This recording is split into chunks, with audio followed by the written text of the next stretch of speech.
This meeting is being recorded. Yes, the meeting is being recorded. Welcome into the Three Guys Talking Ball podcast. We got a recurring guest with us today after there's some big news in Nebraska. We'll get a little bit here before I'll do my rundown. We'll break down the college football championship weekend. Got the playoff matchups set. The NFL Chiefs got a couple of Chiefs fan on this one today, so they're looking to avenge a loss. Talk about that.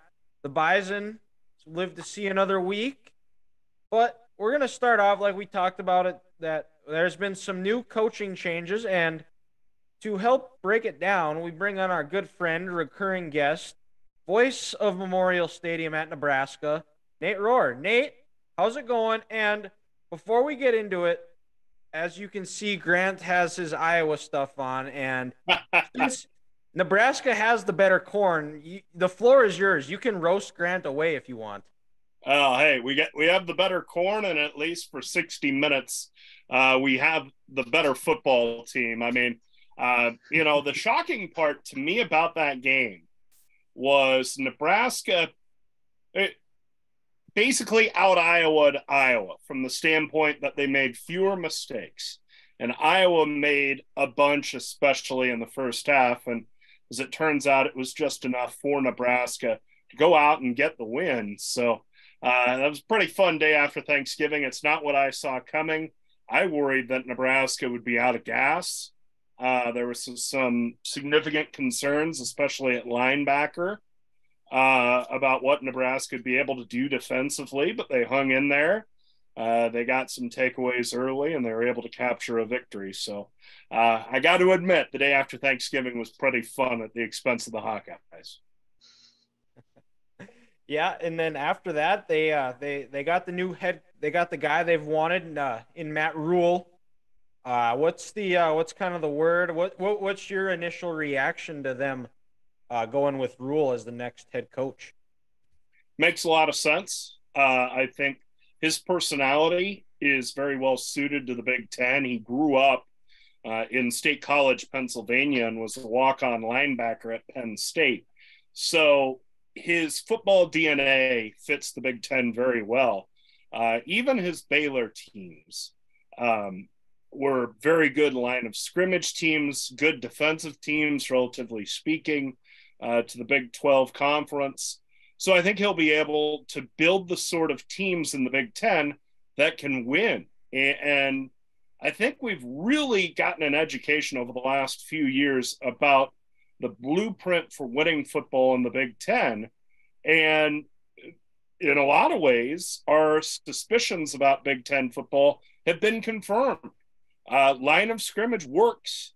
Having great offensive linemen, great defensive linemen, tight ends, guys with neck rolls on your defense, that works. That's what Michigan has. That's, the thought that Big Ten football was going away from the Michigan, Wisconsin, Iowa blueprint and more toward the spread offense, Ohio State blueprint, I think has been dispelled. And it will be an interesting evolution for Ohio State because pretty clearly over the last couple of years, Michigan has shown the way to win in this league. And I think it's a more replicable blueprint for a lot of other schools, including Nebraska. So the fact that Matt Rhule's kind of geared that way anyway, the fact that the Big Ten is kind of swinging back toward that identity, I think bodes well for Matt Rhule's success in this league. I think he's already made some really nice headway in the state. People were wowed by his press conference a week ago today. And then he's followed it up by some impressive work on the recruiting trail in the state. And that's been a bone of contention among Nebraska fans because it's felt like a lot of talent has escaped the state's borders over the last decade. And that's part of the reason why Nebraska's fallen on harder times. I mean, Iowa took Noah Fant out of here. There are guys going to Oklahoma. And this is as talented a high school crop as there's been in this state. And so the idea that there isn't any talent here is not true. So Matt Rhule's really work to rebuild those pipelines, especially to here in the Metro and Omaha. I think all that will eventually pay off for him. But I think the large, 30,000 foot view of the reaction to Matt Rhule is overwhelmingly positive. It's not quite the rock star, gaga, head over heels that everyone was when Scott Frost was hired. But I think it's a very solid optimism that if he's able to do what he did at Baylor, Nebraska is going to be in good shape. Yeah, is he still working on finalizing his staff? Is there going to be any guys that he's bringing back from the Frost staff? What does he all have as finalized staff so far? Well, he's hired an offensive coordinator, Marcus Satterfield from South Carolina. He had a very good end of the season in his last two games. He's hired out of a playoff. Yeah, how about that? Yeah, he was the closer. His Gamecocks were kind of the Grim Reaper to those teams' hopes of the playoff. So he's hired an offensive coordinator. He's hired a special teams coordinator. He has filled out basically half of his staff. He's got his strength and conditioning coach. He does not have a defensive coordinator yet. And then there are a couple of spots that are still up for grabs on the staff. There are actually, I guess, 5 positions. I think most people anticipate that those will get filled up pretty quickly because, of course, the recruiting calendar is so accelerated. The transfer portal opened today. Coaches could get out on visits this past weekend. So as I mentioned, Matt Rhule was out and about. The other coaches were out and about. So there's some urgency. I feel like some things were held up because of the conference championship games. Now that those are done, I would be really surprised if this staff isn't almost done, if not all the way done by the middle of this week. Yeah. Well, and there was some unfortunate events that happened with the interim head coach. Was there talk that he was going to be coming back before his incident? It was at least a point of discussion. Matt Rhule brought him up during the media session on Monday. I think there were some plans in place to at least talk. I don't know where Matt Rhule was before the incident, whether he was leaning one way, leaning the other, open to other possibilities. It's notable that the wide receiver position has not been filled to this point. So the wide receiver coach position, which tells me that there was at least going to be a pretty strong look given at Mickey Joseph. But with his arrest that occurred last week, I think that's pretty well off the table. So I think it was definitely out there. It was definitely something that could have happened. Now there's no chance. Okay. What's kind of the vibe around Lincoln? Was there a lot of positive reaction to him, or there's kind of a little bit of a negative pushback, or was what is the majority reaction around Lincoln, and then I guess on the broader spectrum, this whole state of Nebraska? I think people are pretty excited. The week before, about Wednesday of Iowa week, or as normal humans would call it, Wednesday of Thanksgiving week, there was some discussion that, hey, Matt Rhule might not be available. Matt Rhule had kind of been, especially over the month of November, the leading candidate. And as we heard of some coaches accepting extensions, the big one was Lance Leipold at Kansas, because Lance had coached at Nebraska as a graduate assistant about 20 years ago. He had also worked off and on at UNO when they had a football program as a Division II. So he had some ties into the state. He had success at Kansas. There was some discussion that Lance Leipold would be a factor in this thing, but that went off the boards, and the name Bronco Mendenhall popped up middle of the week before the hiring of Matt Rhule, and I think that scared a lot of people. And I think it also, I think Nebraska stepped up its game and made sure that Matt Rhule would be coming here. Matt Rhule discussed that it wasn't a straight line path. The president of the university system, Ted Carter, who actually knew Matt Rhule when Rhule was at Temple and Carter was with the Naval Academy. He had to intervene and help this thing across the finish line. So I think the fact that Nebraska got Matt Rhule and not, somebody farther down the list was a positive. I think people felt good about the hire when it happened, when it was announced Saturday morning. I think people have felt better increasingly about the hire as he's gotten out there. He had a great press conference, as I said, Monday. I think people took a lot of energy and a lot of excitement from that. I was a little worried. The university made as big a deal as I've seen them make for a coach hiring, including the Scott Frost hiring. They invited fans to line the path from Memorial Stadium to the Hawks Center where they held it. They held the press conference in the Hawks Championship Center, the indoor practice facility, and not elsewhere in the stadium. And I mean, gosh, they walked out, they had the band going, they had pyrotechnics going, none of which they had when they hired Scott Frost. And I was a little worried that, hey, maybe Nebraska's overselling this. But I think it just added to it. And then I think the biggest thing that's really helped Matt Rhule in the eyes of Nebraska fans is he's gotten out in the state. He's been visible in the state. He went to Lincoln High School, first off. And I mean, Lincoln High is in downtown Lincoln, which is not far from the Nebraska campus. And they happen to have a wide receiver that had committed to Iowa State. And, the most recent Nebraska staffs have seemed to take the state of Nebraska for granted.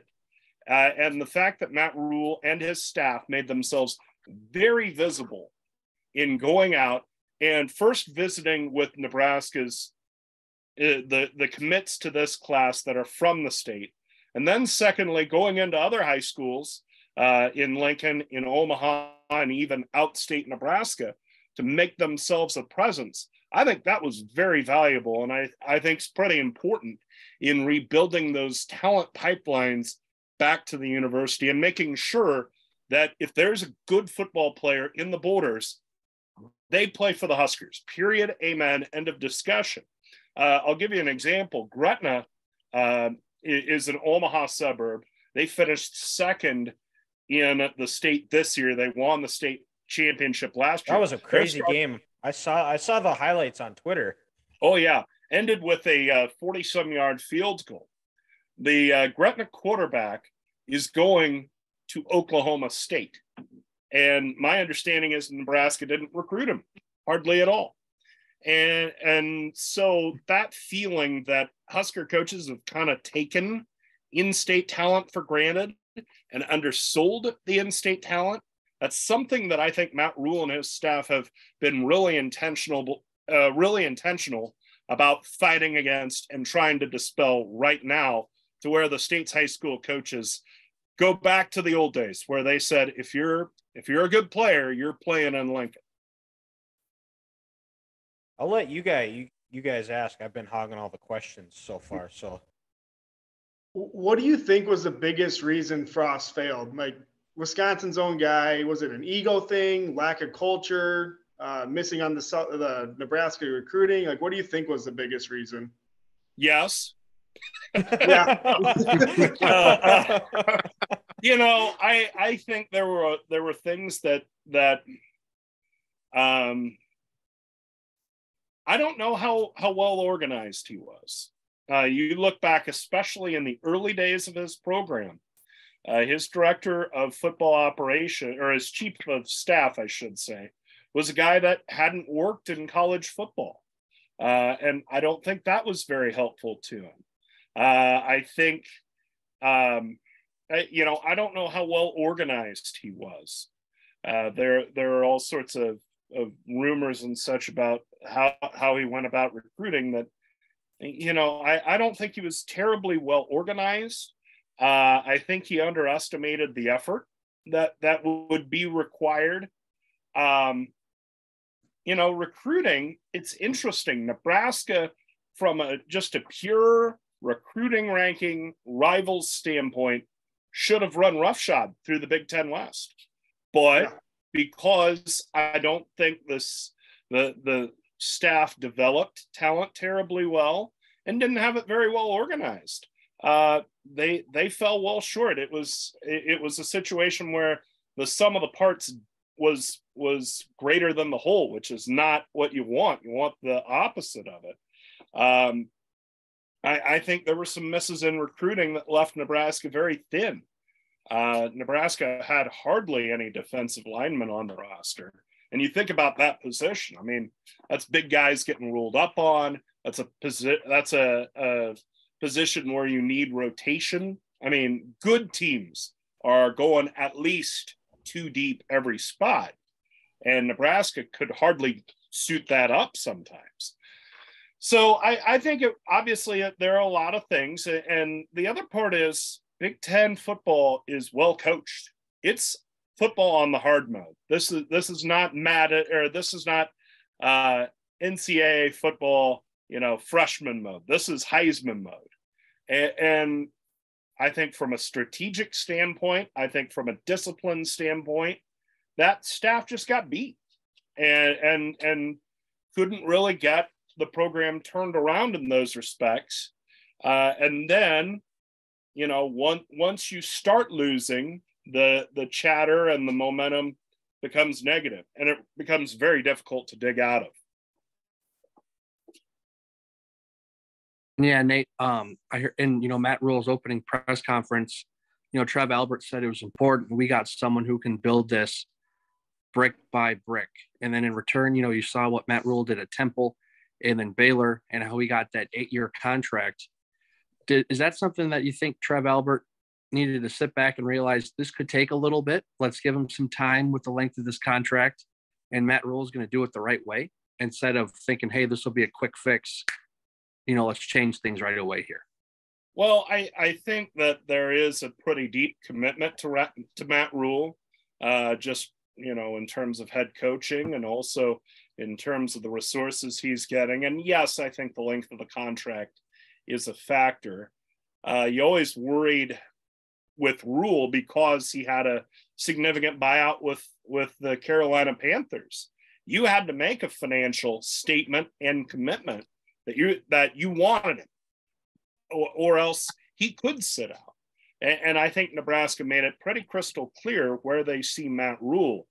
As far as the length of the rebuild, I'm of 2 minds about it.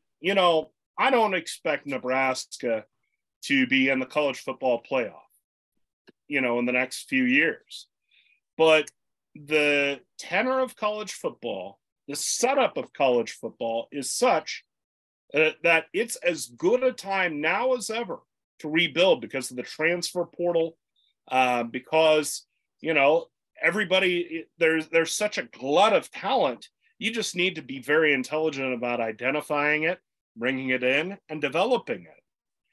And so from an organizational standpoint, I think Matt Rhule will be in a good place to get this thing turned around fairly quickly, at least to the point where Nebraska is an 8-win team.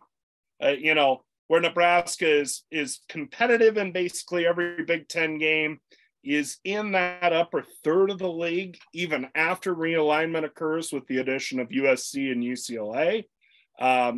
So I believe pretty quickly Nebraska can get there, upper third of the Big Ten, going to bowl games basically every year.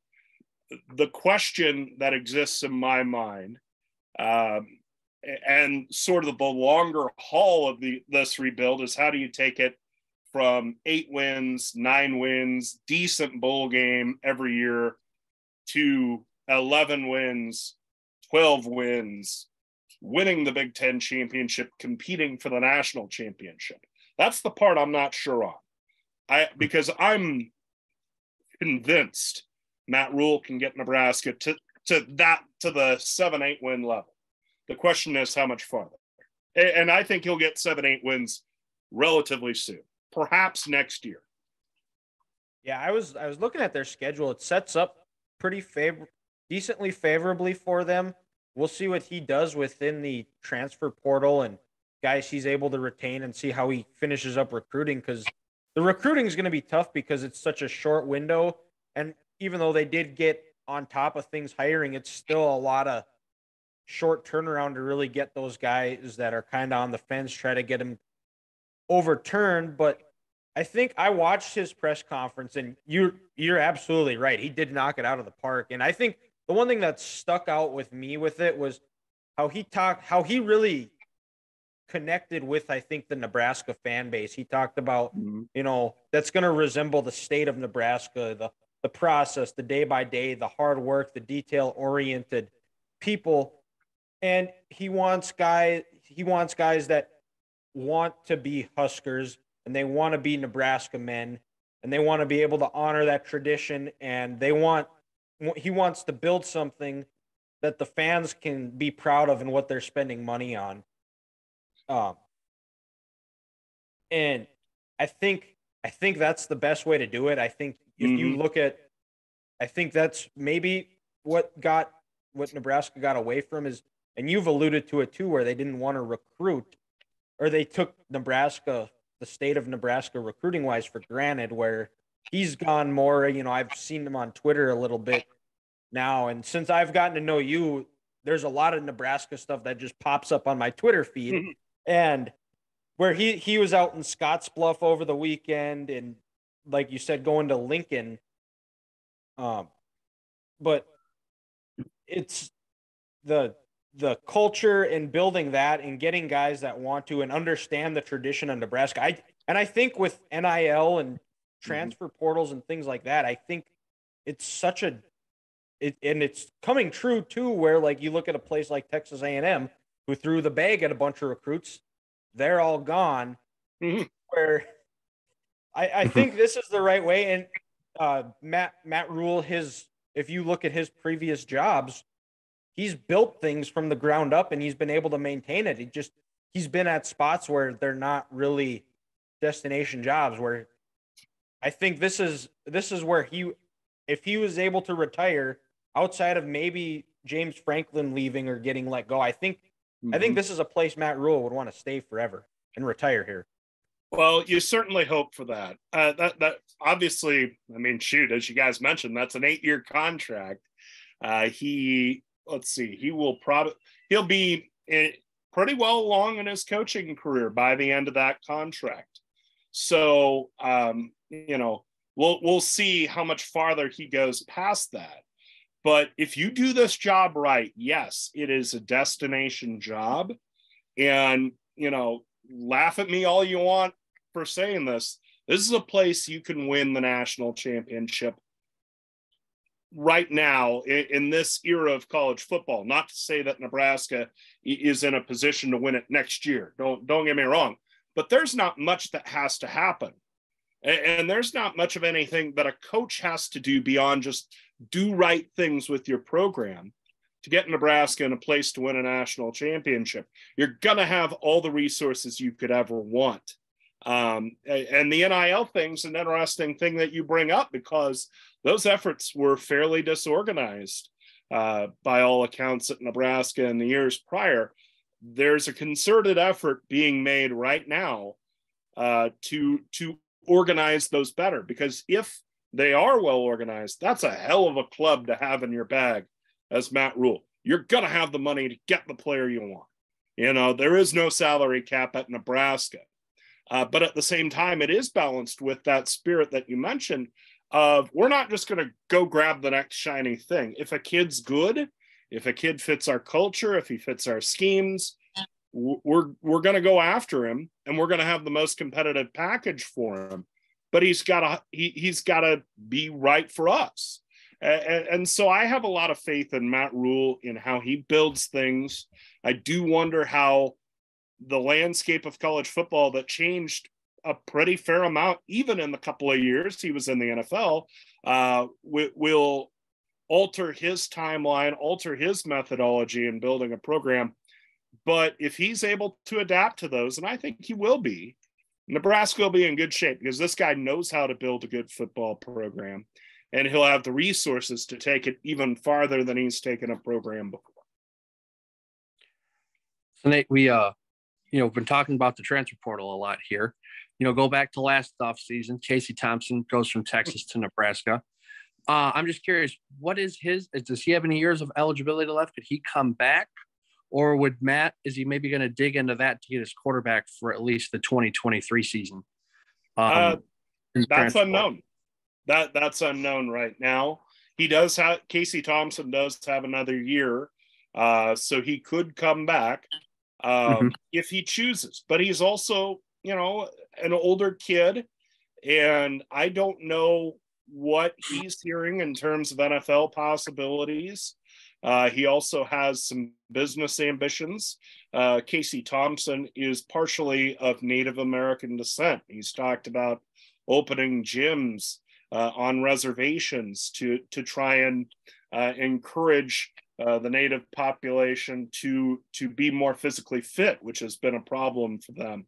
And so, does he see now as the time to go in that direction? I don't know, but Casey does have another year to work with. I think we'll get a decision on that fairly soon. I think Thompson was treated pretty well here at Nebraska. He put out a pretty good year. He hurt his elbow toward the end of the year that I think really restricted him. But he was able to come back for the Iowa game, played very tough, stood in the pocket and led him to a win. So just guessing, and Thompson did attend the news conference on Monday. So if he was all the way out, he wouldn't have been there. And Thompson was quoted afterwards as saying, there are a lot of things that sound right with Matt Rhule, that sound the way I would want them to sound. So there's some alignment there. I don't know, what conversations have taken place in the last, week and a half, but it does feel like it's at least a possibility that Thompson returns.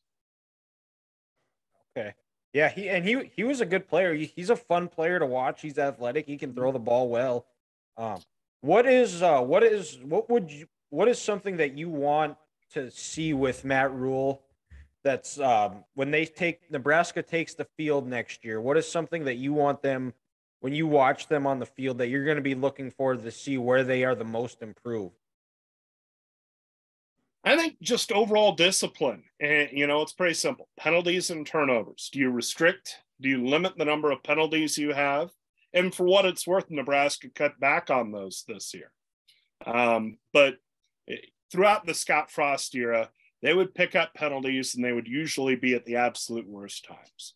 So are you able to play fairly clean football? Some are going to happen. Who cares?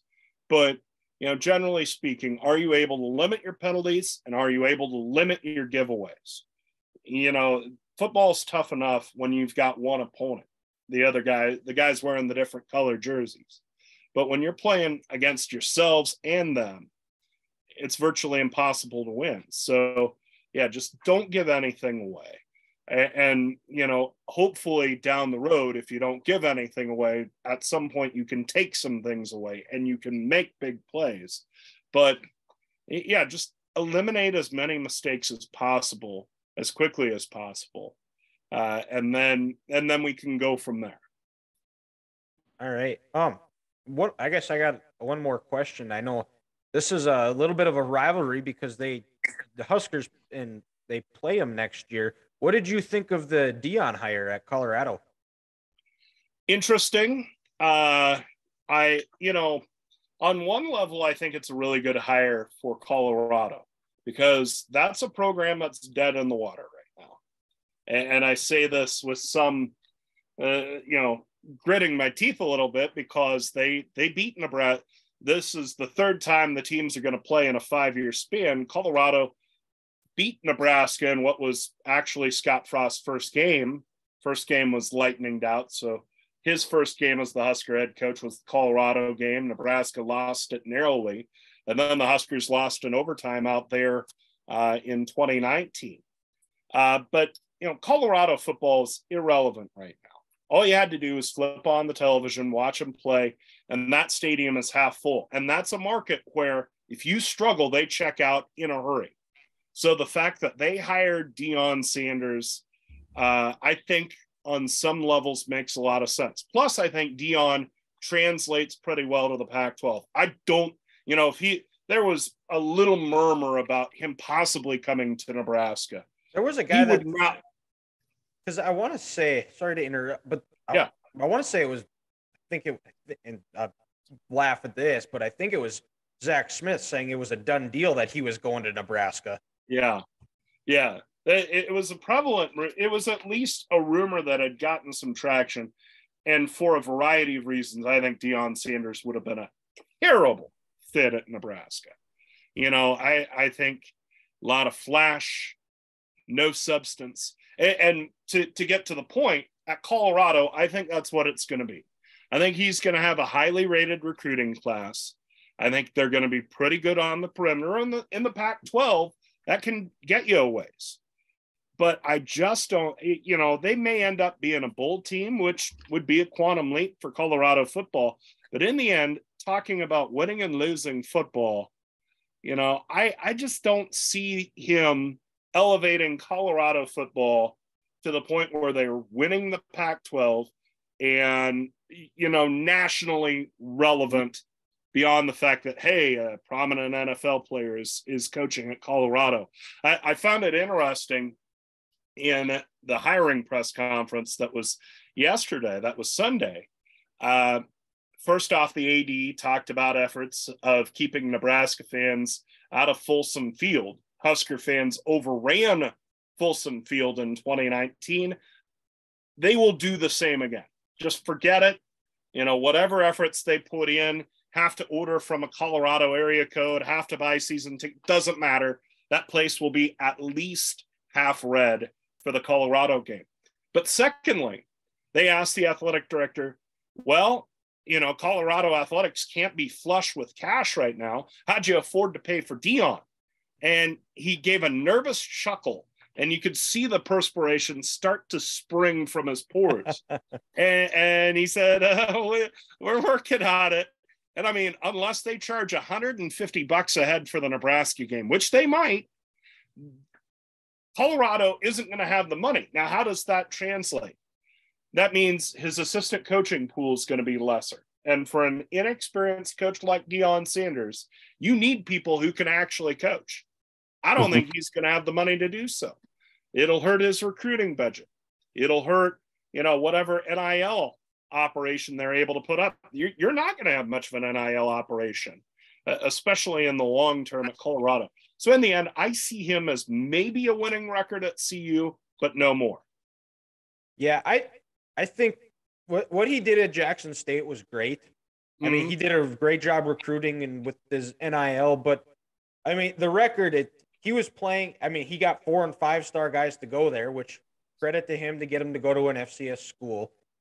But you're playing against guys that shouldn't be playing at Alabama, where he was playing with guys that could be going to Alabama and those places. And in the press conference, it was talking about, it just seems so me-centric, where it was all about him. I don't know. I feel like this could almost be like a Jimbo Fisher with the Texas A&M recruiting class, where it's bring in all these guys, but they're not going to mesh, because at the FBS level and Power 5 level, where the talent gap isn't as big, you need to find some cohesion within the team. He's already saying that his son's going to be the quarterback.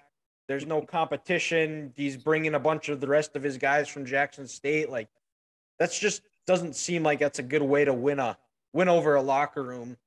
But no, and I don't think it's a good way to build a program long term. I mean, you talk about the FCS level. Yes, his talent was just overwhelming compared to the others. He's in the Pac-12. He's going against Lincoln Riley.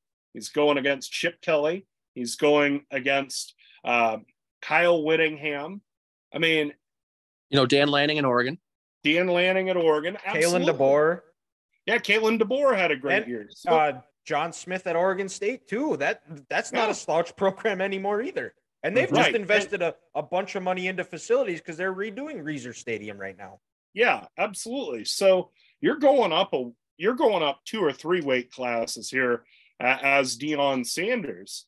And, I just don't, I think it's asking a lot of him to that quickly go from coaching maybe high school to coaching FCS and at a SWAC school to now, hey, we're going to be in the Pac-12, we're going to win, and we're going to compete for the national championship, all at a program where the support is pretty meager, and we're going to do it in a hurry. I just don't see it. And the me thing, that troubled me too, because, this isn't FCS where it's, and you guys know better than me, what is it, 60 some scholarships for a program? Well, because what's FBS, is it 70? 85. 85. So FCS is 70. Yeah. Yeah. Okay. So one high talent kid makes so much more of an impact on the FCS level than he does at the FBS level. So I just don't see how he's going to overcome that by just, getting a bunch of kids, and especially the type of kid that you're going to get there. You talk about his press conference and his whole presentation being me centric. Well, that's the sort of kid you're going to attract. And if that's the kid you're attracting, man, that's going to be a tough locker room to wrangle. I just do not see it working out with much success at Colorado. I think the ceiling, quite frankly, is him going to a bowl game 2 years, 3 years in a row, and then going somewhere else, probably back toward the Southeast. Yeah, I we'll see how it goes. I hope it works out. I think it'd be sweet to have Colorado be good, but I don't know about that. I knew you'd say keep them in the mud where they belong. But I've heard it's one of the most beautiful campuses in the country. But one of the former D coordinators for Nebraska,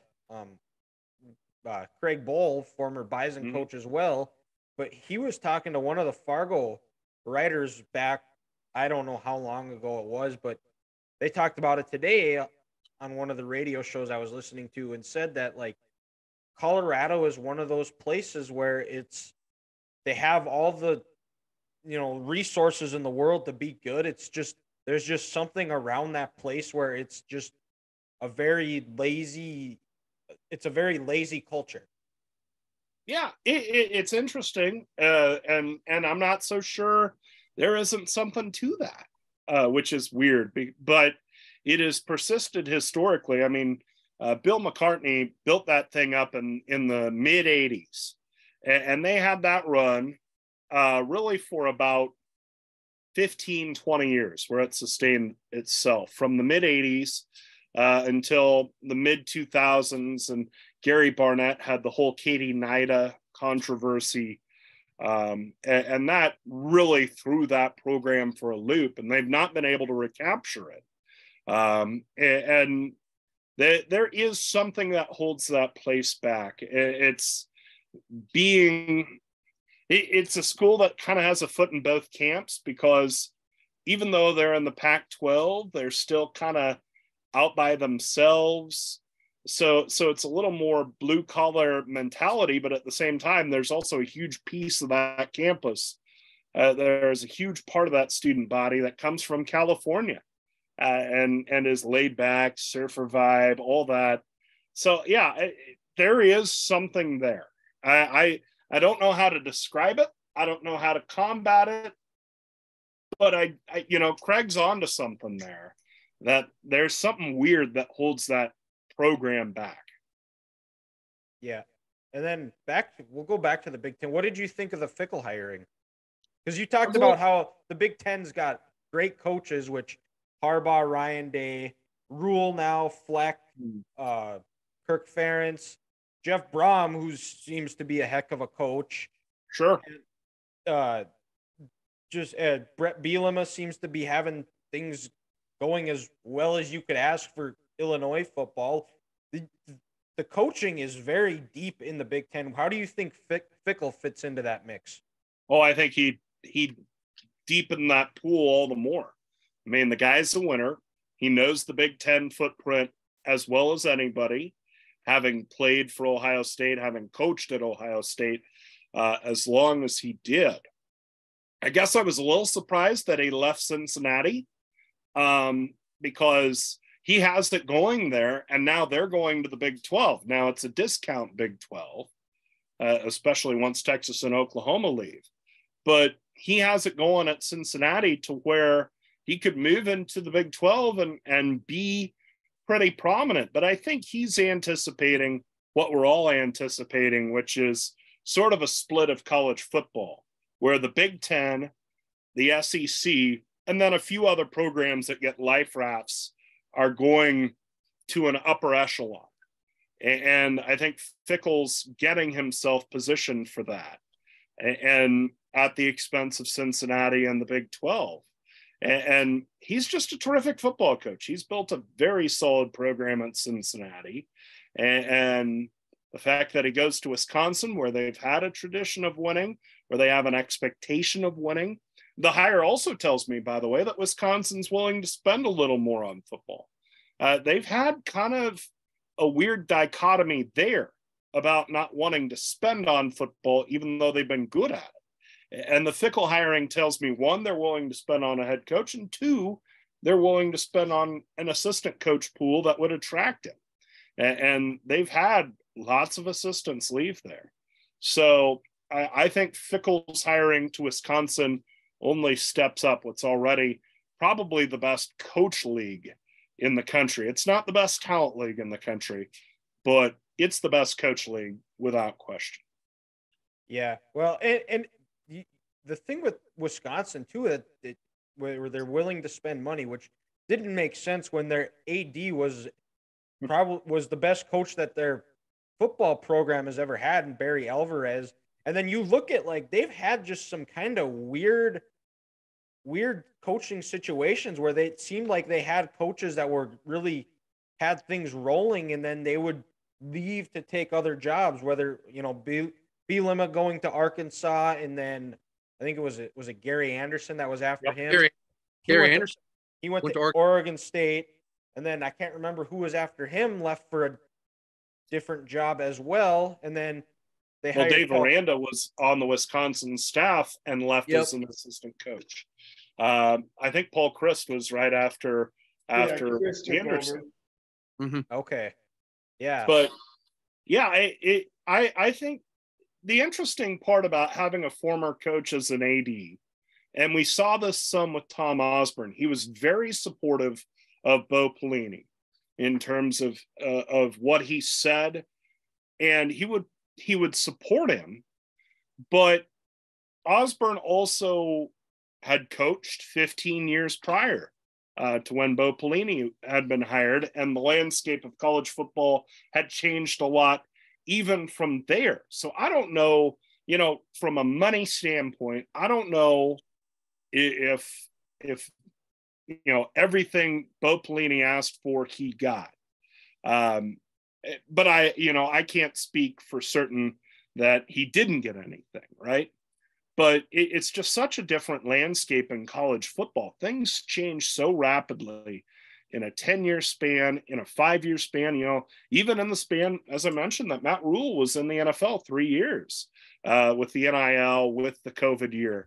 So how that pertains to Wisconsin and Barry Alvarez is the fact that Barry probably thought to himself and said, well, I didn't have this, that, or the other thing when I was coaching, and turns out I won Rose Bowls and got to Pasadena quite a bit. Why do you need it? And then I think that is folded in with a fairly restrictive academic culture at Wisconsin. I think they pride themselves on being a public school, one of the best public universities in the country. And the real world football impact of that is they're reluctant to take transfers. They took Russell Wilson and they've took others, but it's tough to get a transfer there, and they absolutely will not take a junior college guy there. It's rare to get a JUCO guy there.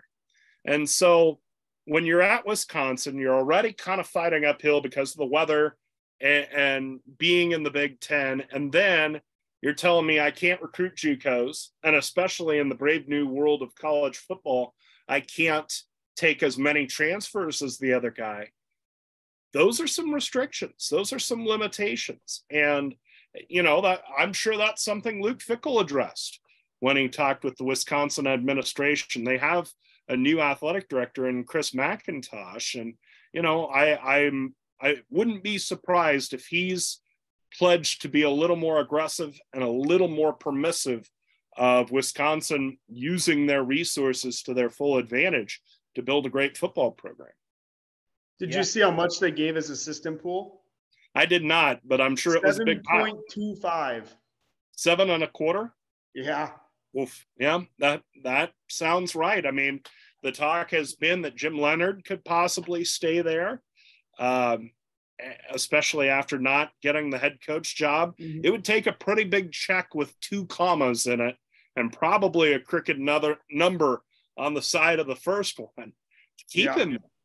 And I think Wisconsin's ponying up. We understand that college football, it's the arms race just got flipped into hyperdrive with the television contracts that are coming down for the Big Ten and the SEC, with the 12-team playoff.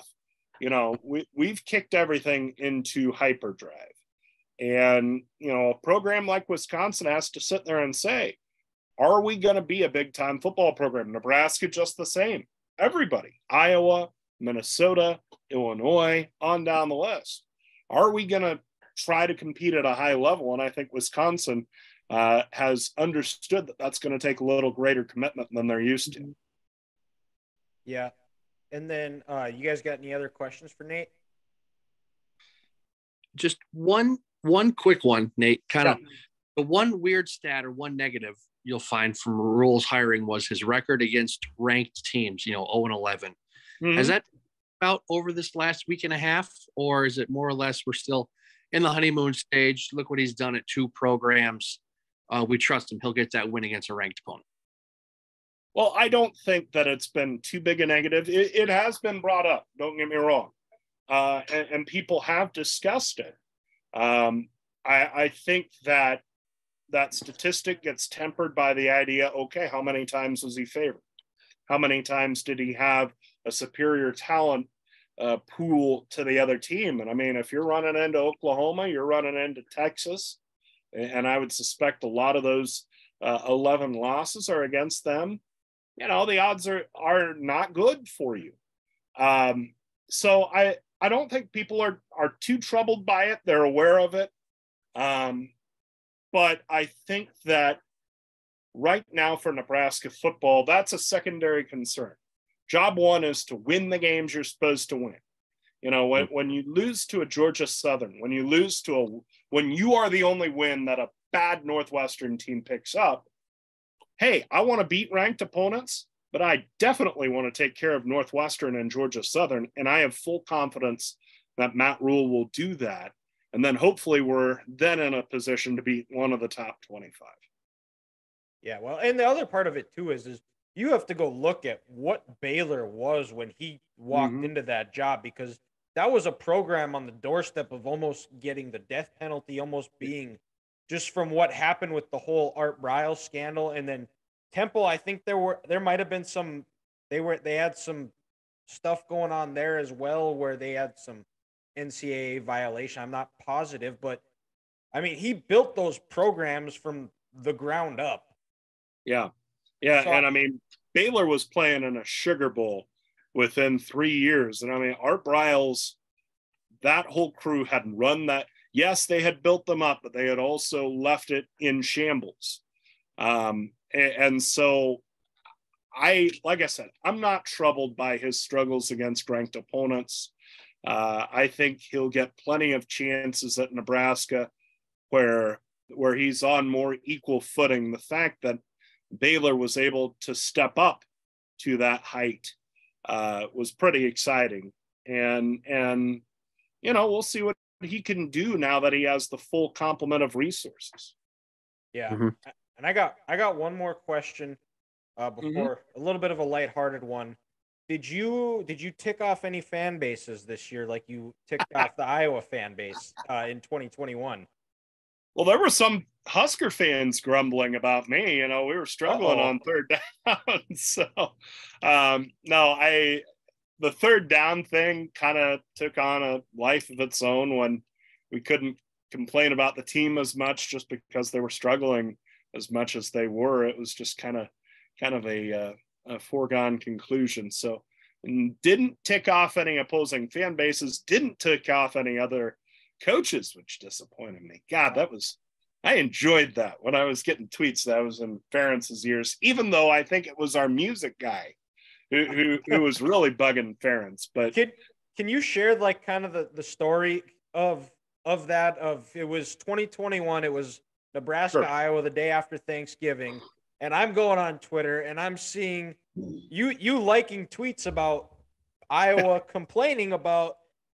Well, yeah, early in the game, the Iowa coaches called a timeout when they had an offensive third down because, like at a lot of stadiums, Nebraska plays loud music after a second down leading into a third down. And last year I added an elongated third down. So I would, call second down. Second down play, ball carried by Spencer Petras, tackle made by Johnson, gain of 3 yards on the play. And then from the 28-yard line, it's 3rd and 8. And I would hold third as long as I could in some situations. It was a long time. I remember the Ohio State one sticks out in my mind where I remember you held it for, it was like, I didn't count, but it felt like it was like 20 seconds. Yeah, I would try to hold it. And meanwhile, our music guy is hitting big music. We're talking AC/DC. We're talking big guitars, loud as it can be. And we're pushing it. We're getting close. I think he was going right up to when the center was coming over the football. And you're supposed to cut all artificial noise when the center actually gets over the ball, puts his hand on it, and prepares to snap it. And I think we were still on the right side of that, but we were close. And I think in a bit of gamesmanship, Kirk Ferentz was trying to cut that earlier. Remember, the year before, it had been a point of contention that that Nebraska was being thrown off when they were on offense by Iowa's defense, giving disconcerting signals. And so I think we were trying to push third downs a little bit. Kirk was aware of that and came after us. And there was a sideline report that we heard, and I saw it on social media when he called that timeout with them on offense on third down, saying he was calling the timeout because there was too much noise in the stadium and too much artificial noise on third down. And me being a part of the effort, I took great pride and pleasure in that. Of course, Iowa ended up winning the game, so he got the last laugh. But as a PA guy, you feel like, well, I gotta do everything I can to help this thing out, and that was my meager effort.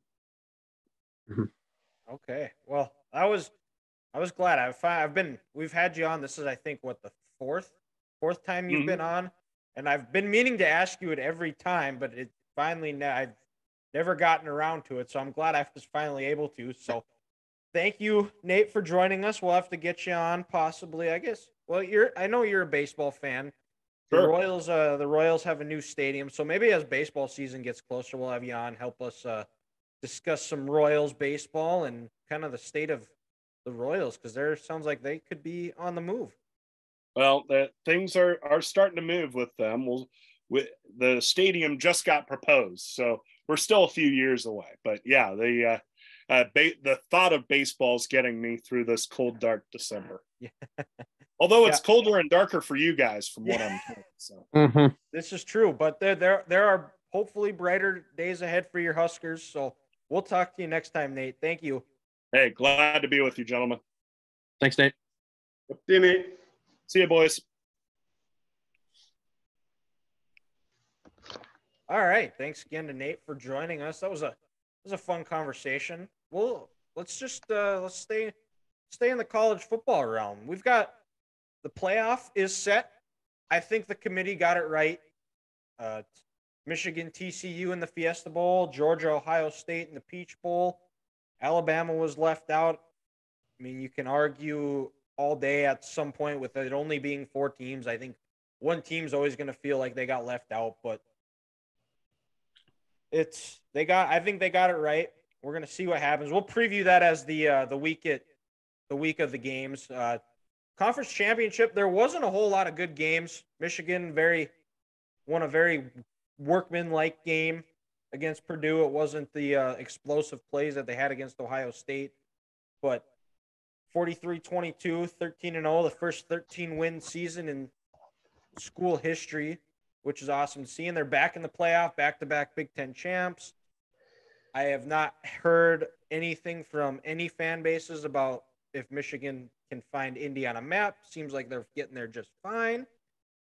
But I think the one game that was conference championship game that was exciting was the Pac-12 or the Big 12 game, which, as you guys can see, I am rocking a K-State crew neck, 31-28. Our former Bison coach Chris Kleiman was got his first conference championship, and it was a very much a well-deserved championship for him. There were a lot of people that were not happy with the hiring when he was hired back in 2018. A lot of them wanted the North Texas coach, who was just fired over the weekend. So, how ironic. So some vindication there for Gene Taylor, Ethan's old boss. And other than that, there's really not a whole lot other than this game. I don't think we really have to discuss a lot of the conference championship games because they were all kind of went as chalk and were blowouts. So I think the biggest thing for Kansas State was they were able to force 3 turnovers. The biggest thing is, if we get into a real schematic X's and O's standpoint, I thought Kansas State did a really good job of winning on first and second down, getting Max Duggan to those obvious passing downs. He made some plays, and that's what, when you're a Heisman candidate, you're going to that play that got him into the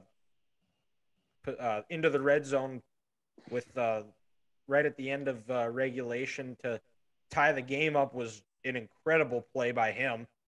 And thought he was going to need oxygen, but he didn't. But I think the biggest thing with the Kansas State for TCU on their end was the play calling when they had it at 3rd and 4th and 1 inch, where they both times they gave it to the running back when the obvious play is, I don't know if Sonny Dykes just overthought it, where tried to give it to the running back, where the most easy logical play and probably the toughest play to defend is the QB sneak, and they didn't do it. Well, Dylan, like what Jason Kelsey and Jalen Hurts say in Philadelphia, the QB sneak works 92% of the time, and it's the easiest play in football. Now, since you can essentially have a rugby scrum and you got guys pushing from behind, just get it to your big quarterback and let him get an itch. I mean, if you can't get it once, that's okay, but you got another shot on 4th down. So 92% of the time, just QB sneak it, easy touchdown. Yeah. And then TCU, it didn't affect them at all. I didn't think it should. They got into. Ethan, did you have TCU in the playoff to start the year? I feel like you did. I might have. No, I had Baylor instead. You had Baylor. Okay. Yeah, you got TCU in the Final Four. That's right. Bingo. But I'll say they're in my Final Four for football now. So, I mean, it counts. It's the same thing. If they don't get it in basketball, they got it in football. Yep. Yeah, he said TCU was in the Final Four. Like a politician. Bam. But yeah, I was just very happy for Chris Kleiman. Just an overall good dude, tremendous coach. Had some ups and downs, and from what I've understood is he took over at a job that sounds like it wasn't as sunshine and rainbows and it wasn't the glorious exit for Bill Snyder that it was portrayed. It sounds like there was a lot of turmoil in the athletic department with it, and he was able to right the ship, turn things around. He had a couple of big wins his first year, and they just kept that progressively building, and it's led to this. And now they get a date with Alabama. And for me, I think the one story that I have with Chris Kleiman, and it's helped shape the way I coach, is this was in 2015. It was Carson's senior year. He was out with his broken wrist. They just beat Richmond in the semifinals to go back to Frisco for a fifth straight year. And he talked about how Richmond's coach, he was listening to their press conference, and the guy was referring it to as my football team. This is my football team. I'm very proud of my football team. I'm happy for I'm proud of my players. Me, my. And Kleiman talked about it. He's like, I just listened to their coach, and he talked about it was my football team, my players. And I don't think he meant anything by it, but guys, you'll never hear me say, this is my football team. This is our football team. We are a family. This is a brotherhood. And when it's not just my success, because I'm not the reason you guys are winning games. It's you guys. It's our success. It is not my success. And I think that was just kind of the way he coached. And I think that's the way he is where he's just such a player's coach. He is happy for him. And he make sure they know that, and they've bought in. And you can see, I'll see it every once in a while on Twitter, the post-game locker room, just the way the players react to them and how much love they have for him as a coach. Well, and I think it just shows about, Dylan, like you're getting at how good of a person he is. A husband, a dad, a son, a nephew, a neighbor, a coworker. He's just a good guy, and you need people like that. And the best part is some of the lessons he's teaching these young men. If they spend 2 years in Manhattan, Kansas, or if they spend 6 with the COVID years, the lessons he'll teach them. So when they grow up and they have success with their families, their jobs, new businesses, whatever it is, it's not, hey, look at my business. It's look what we did as a team. Look what we can accomplish together. And, doesn't Kansas State on the back of their helmets, don't they have, doesn't it say family? Probably. It might. On there, I thought I saw for the longest time, or maybe they held up like, a piece of wood, and it's painted white with purple that says family on there. I could be wrong, but I thought I saw that. And if that's the case, it just fits the culture that Kansas State has. And, Gene made a great hire, and he saw who he was as a person in Fargo, North Dakota State. And he said, you know what, we're going to bring him down here to Kansas. It's not going to be the popular hire, but it's going to be the right hire. Well, and Gene, that's not the first controversial hire he's made where it's paid off either. But I'll tell that story when you're done, Grant. And just now for them, like you said, to get a chance to play Alabama and get that 11th win on the year. I mean, that's big. If you beat Alabama, you get that 11th win. Kansas State, they'll finish the year top 7, top 5, top 8. I mean, that's huge. For that program, and in the world of transfer portals and NIL stuff, Kansas State is doing it their way, and it's the way it should be done. And you kind of wish that more coaches would get the credit in the media that they deserve when they do it this way. Yeah, and the story is back when he was the athletic director at NDSU, and Bob Babich left for the NFL. The D coordinator on that staff was Gus Bradley. And the job came down to Craig Bohl and Gus Bradley. And Gene ended up going with Craig. And it was very, very contentious that Gus thought he should have gotten the job, being that he was the D coordinator. Very successful defense. He's had an incredible coaching career. And they met at some restaurant in downtown. Craig and Gus met at a restaurant in downtown Fargo. Craig told him what he wanted to do and the vision he saw for NDSU.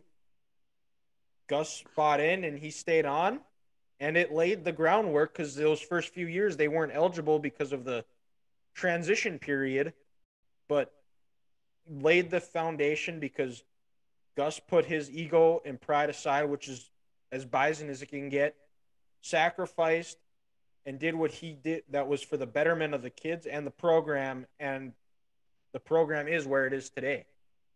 Where did Bull come from again? He was the fired D2. defensive. No, he was the fired defensive coordinator at Nebraska. Okay. Because did he play his college ball at Nebraska? Yep, he was a walk-on there. Right. And then he was a whole. He got, I think, when Osborne retired and Frank Solich got the job. He was the D coordinator.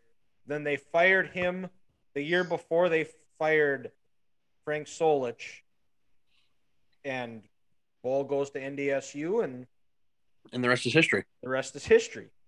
Because that he would have won a title in the '90s with Nebraska, correct? Coaching that defense. I believe so, yeah, because he was there for quite a while. Okay. Let's see here, but I suppose that's a pretty good transition. We can move over. Yeah, he was from 2000 to 2002, he was the D coordinator, and then from 95 to 99, he was the linebackers coach. Okay.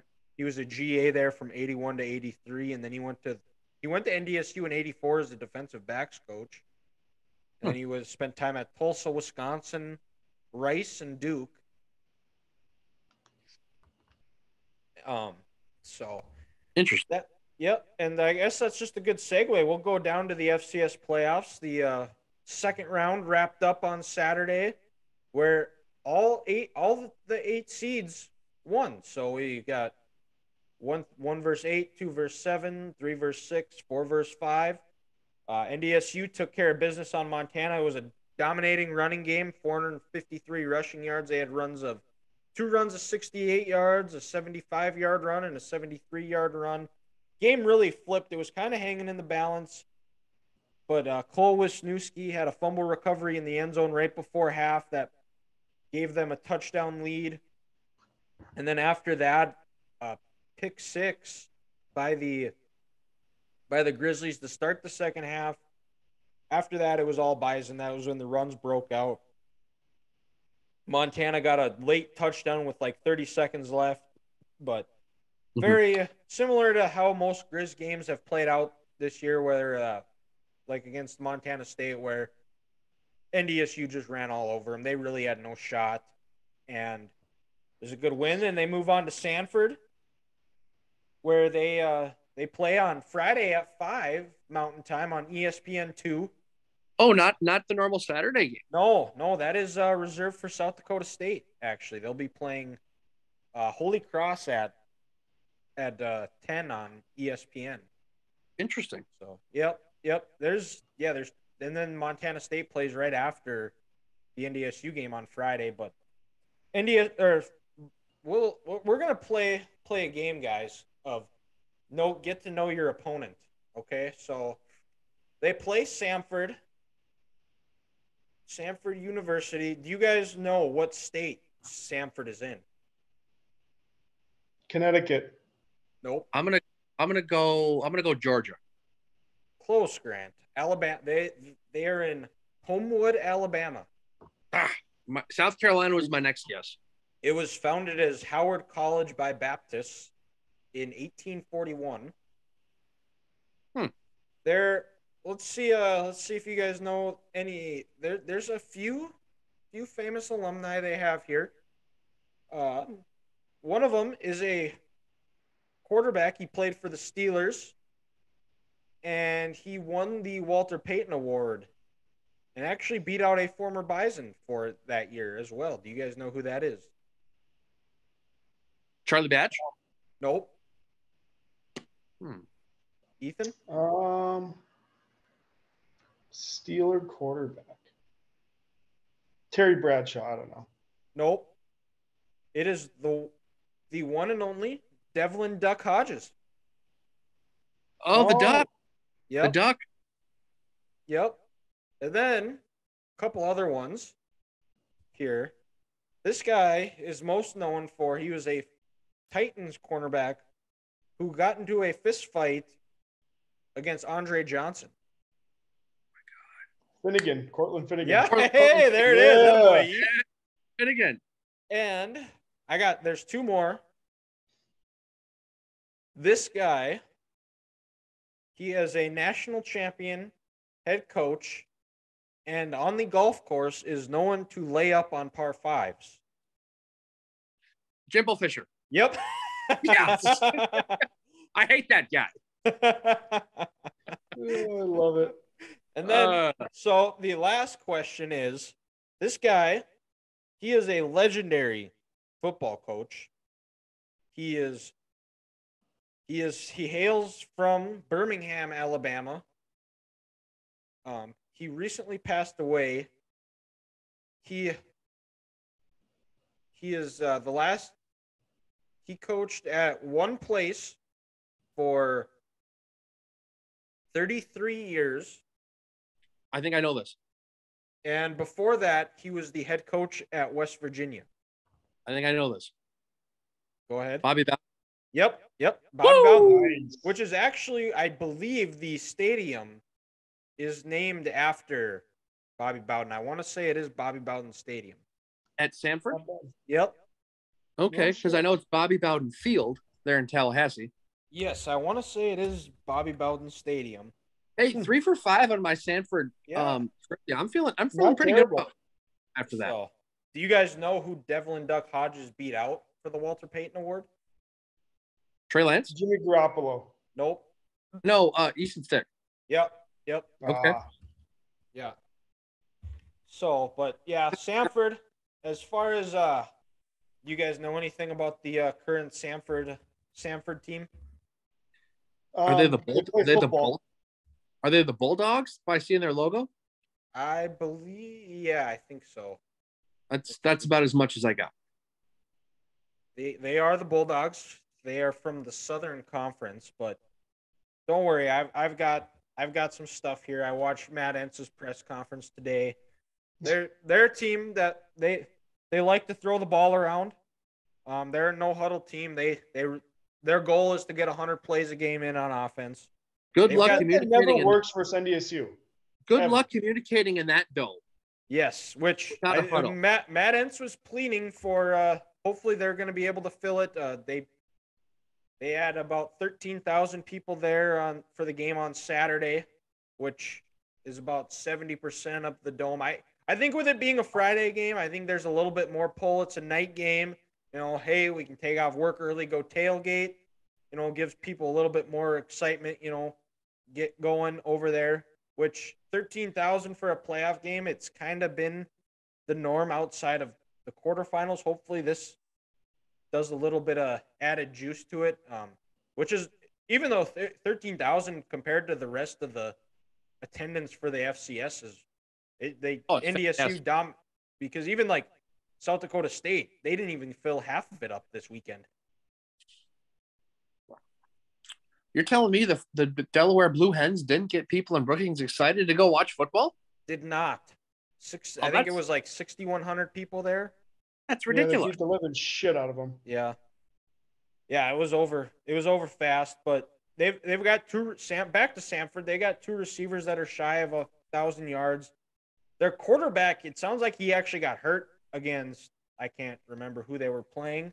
I think it was Southeast Louisiana, but you know, they're not. Just kind of, he's questionable. It sounds like, but he's thrown for over 3,300 yards, 35 touchdowns, 3 interceptions. The backup, it sounds like he's more of a runner. As far as for NDSU on the defensive side is, you know, anytime you're playing a team that likes to go fast, likes to try to get to that 100-play mark, is biggest thing is winning first and second down, getting into those obvious passing situations where the pass rush for the Bison can just tee off and force some havoc, force them into a bad throw, and then limit those explosive plays. And on the offensive side is just play really good complementary football, which I don't think they should have a problem with doing. Samford's defense is not very good. They give up a lot of yards rushing, which is not good if you're playing a Bison team, because they're going to run the ball. They're going to hold the ball for, if they can, they'll go 4 yards a play. They're not going to shy away from it. If it's working, they're going to stick with it. So I think the line right now, opened at 12.5 this morning, and when I looked before we started recording was 16.5 already. I think you might even want to go higher. Well, yeah, like because literally everything you just said, Dylan, to describe this game is the recipe for a 42-3 Bison blowout. A team who likes to go fast, no huddle. Their quarterback's hurt. They can't communicate in the dome. They give up a lot of yards rushing on the ground.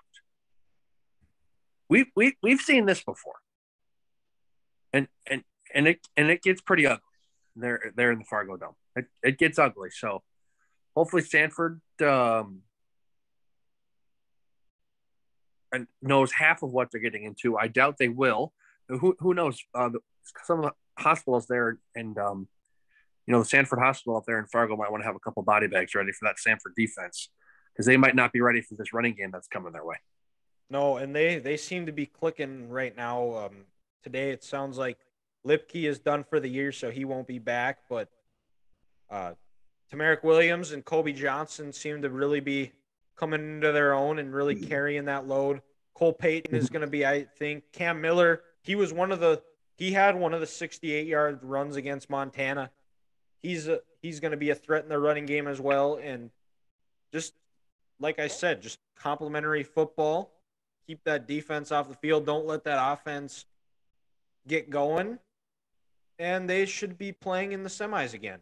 And it could be at home, depending on if Sac State does. Even if they don't, I still feel confident with them even going out on the road.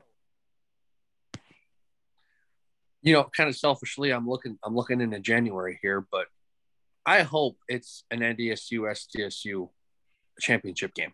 Me too. I think the FCS, they need that just to promote the game and to promote the teams playing in this league. You have the two best teams. People, they'll remember SDSU, the team who lost to Iowa 7-3 this year. Who their defense really only gave up 3 points. You have the rivalry. How many championships NDSU's won over these last couple of years? I know I'm looking ahead here, but we're playing the hypothetical game. I'm hoping it's Jack's Bison there in Frisco this year. Me too.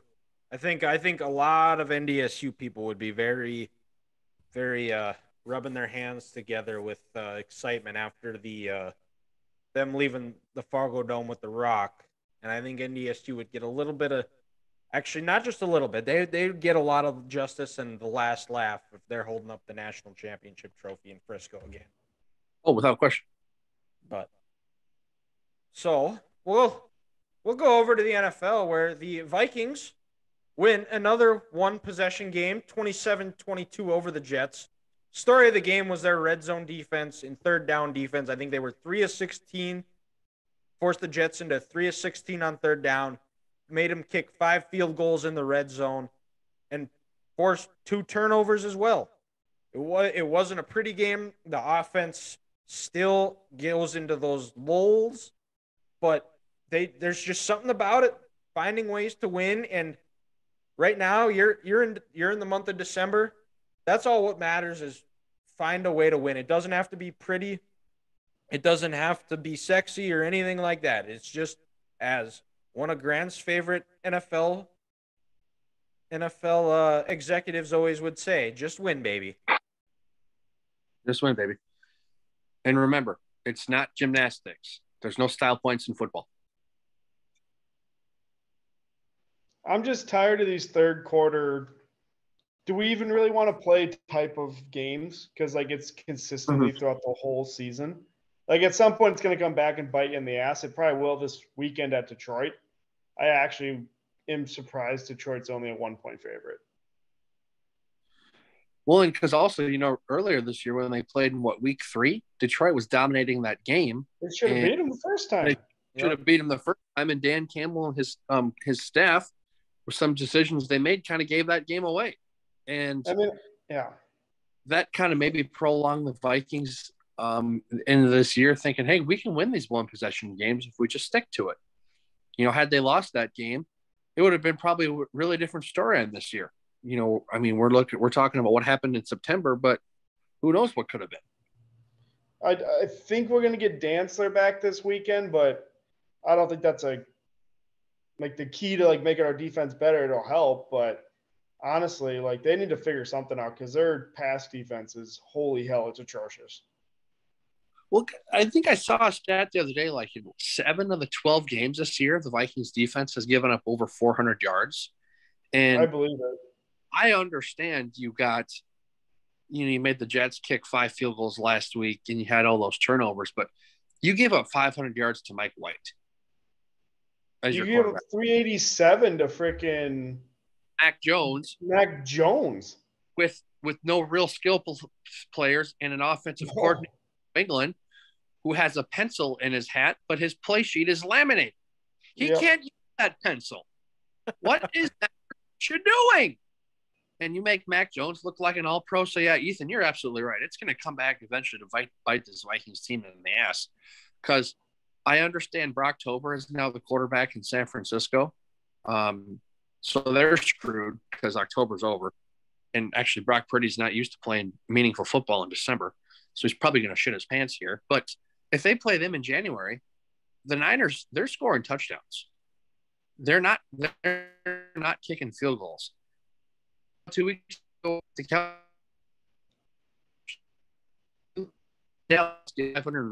450 yards of offense. You're going to lose that playoff game. So, yeah, Ethan, you're right. The Vikings, they got to.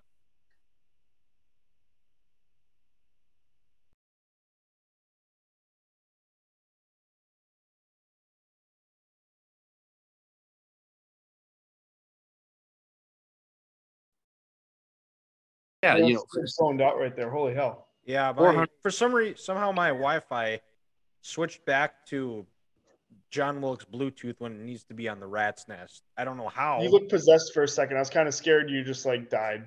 Yeah, that's what happened. You live alone, all those creaks and cracks. You figure out what happens. There's real people in here.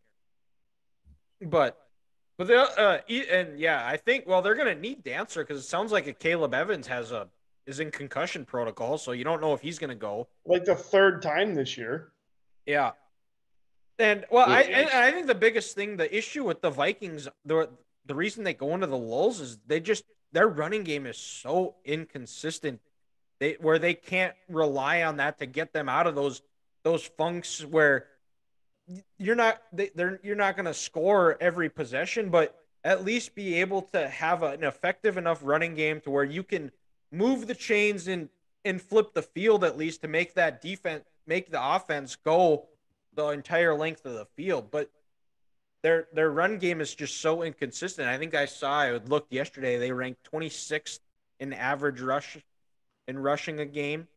And that's going to be tough, especially as these games get tighter and you go into the playoffs. You have to find ways to run the ball effectively and efficiently, and the Vikings still have yet to figure that out. I don't know if they got to go, if KOC has to go in and look in the third quarter where he draws up, has a script ready to go right from in the game plan where they're on top of their first 10 to 12 plays that they start the game with, where they start out hot. If they have to do that for the second half and then adjust from there, but they have to figure out a way to do something because if they don't, it's going to be a short playoff stint for the Vikings. Mm-hmm. And then is when they're in at halftime, I'm just wondering, are messages not getting across from this coaching staff that they need to attack games, they need to finish?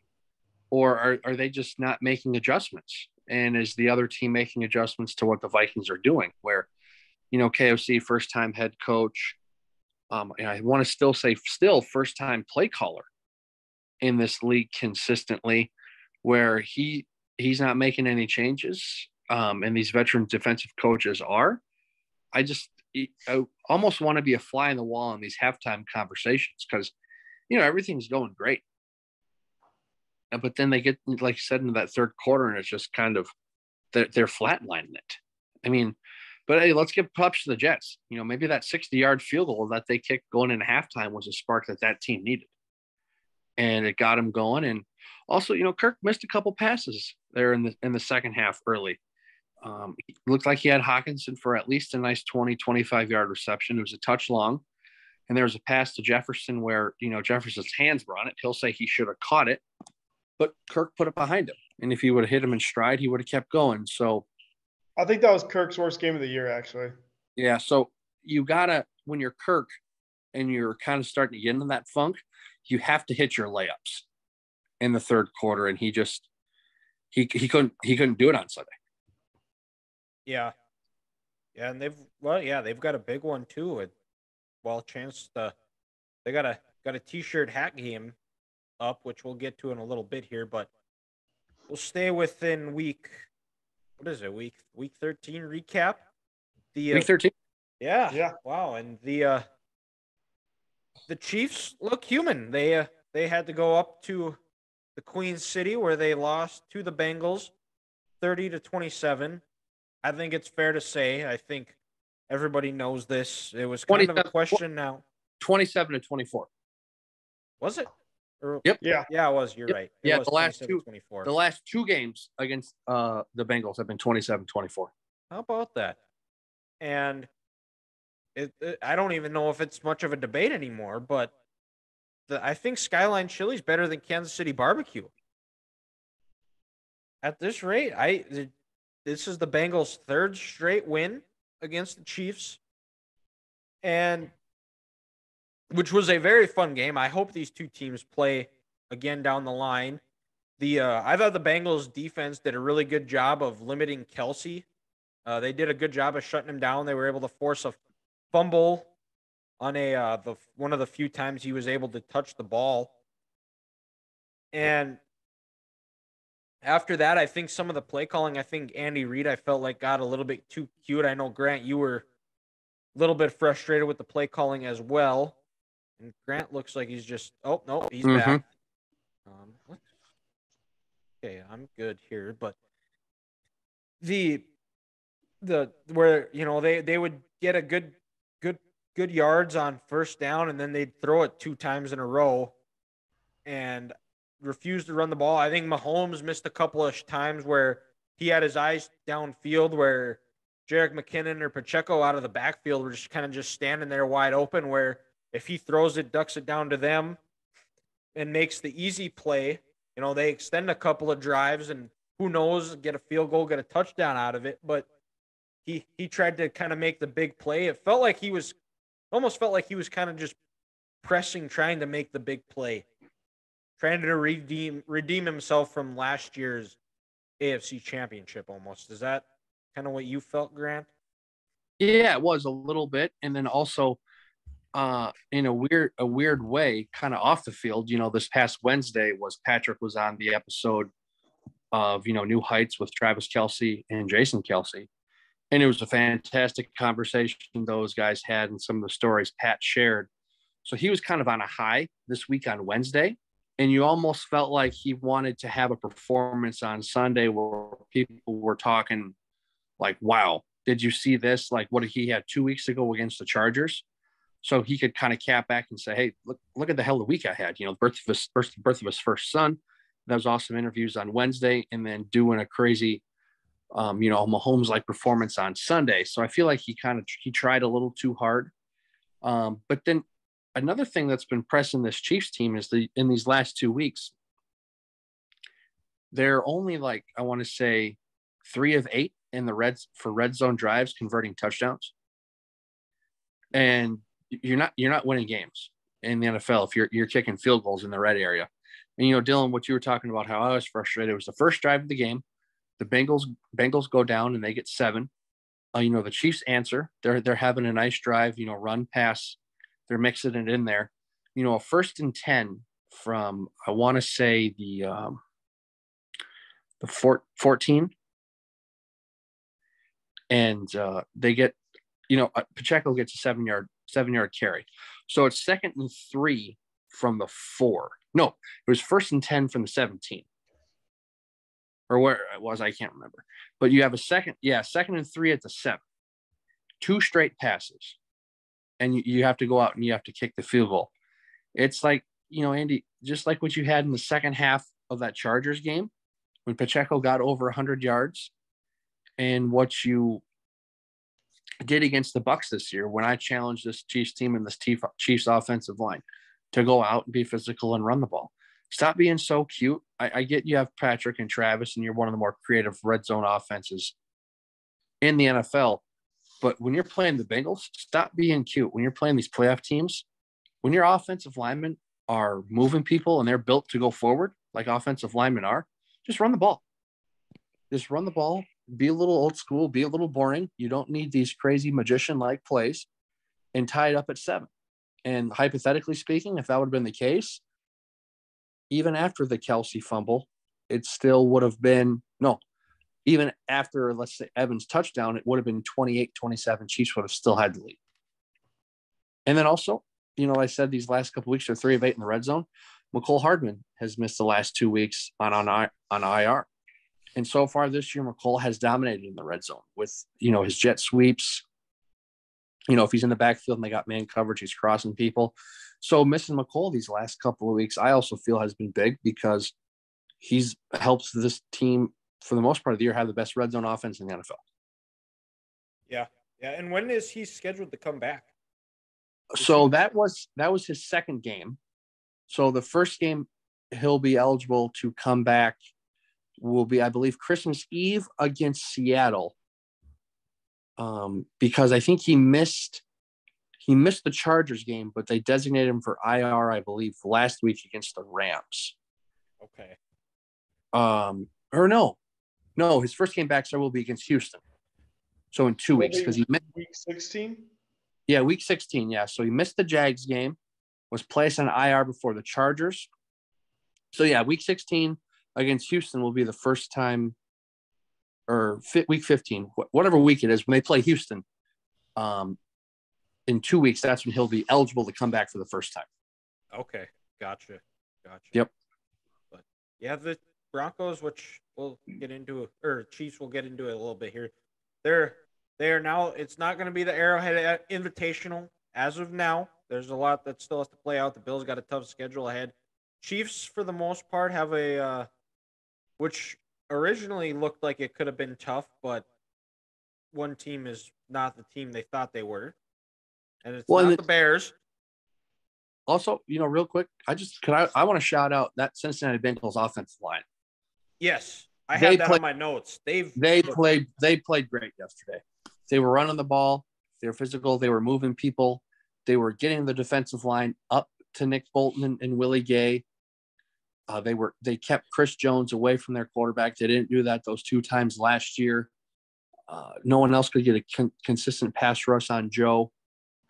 The Bengals offensive line won that game yesterday, and they went out and they paid a lot of money, this year to revamp it, and they did that. So, shout out to the Bengals O-line for playing a great game yesterday, dominating the line of scrimmage, being physical, keeping your quarterback upright, having Samaje Perine come in for Joe Mixon, playing a great game. And he looked like Joe Mixon. This is the best I've ever seen Samaje Perine looking in the NFL. Samaje Perine looked like he was playing Kansas in 2014 yesterday. He played well, and Cincinnati they had that turnover on Travis, the forced fumble, and they made more plays.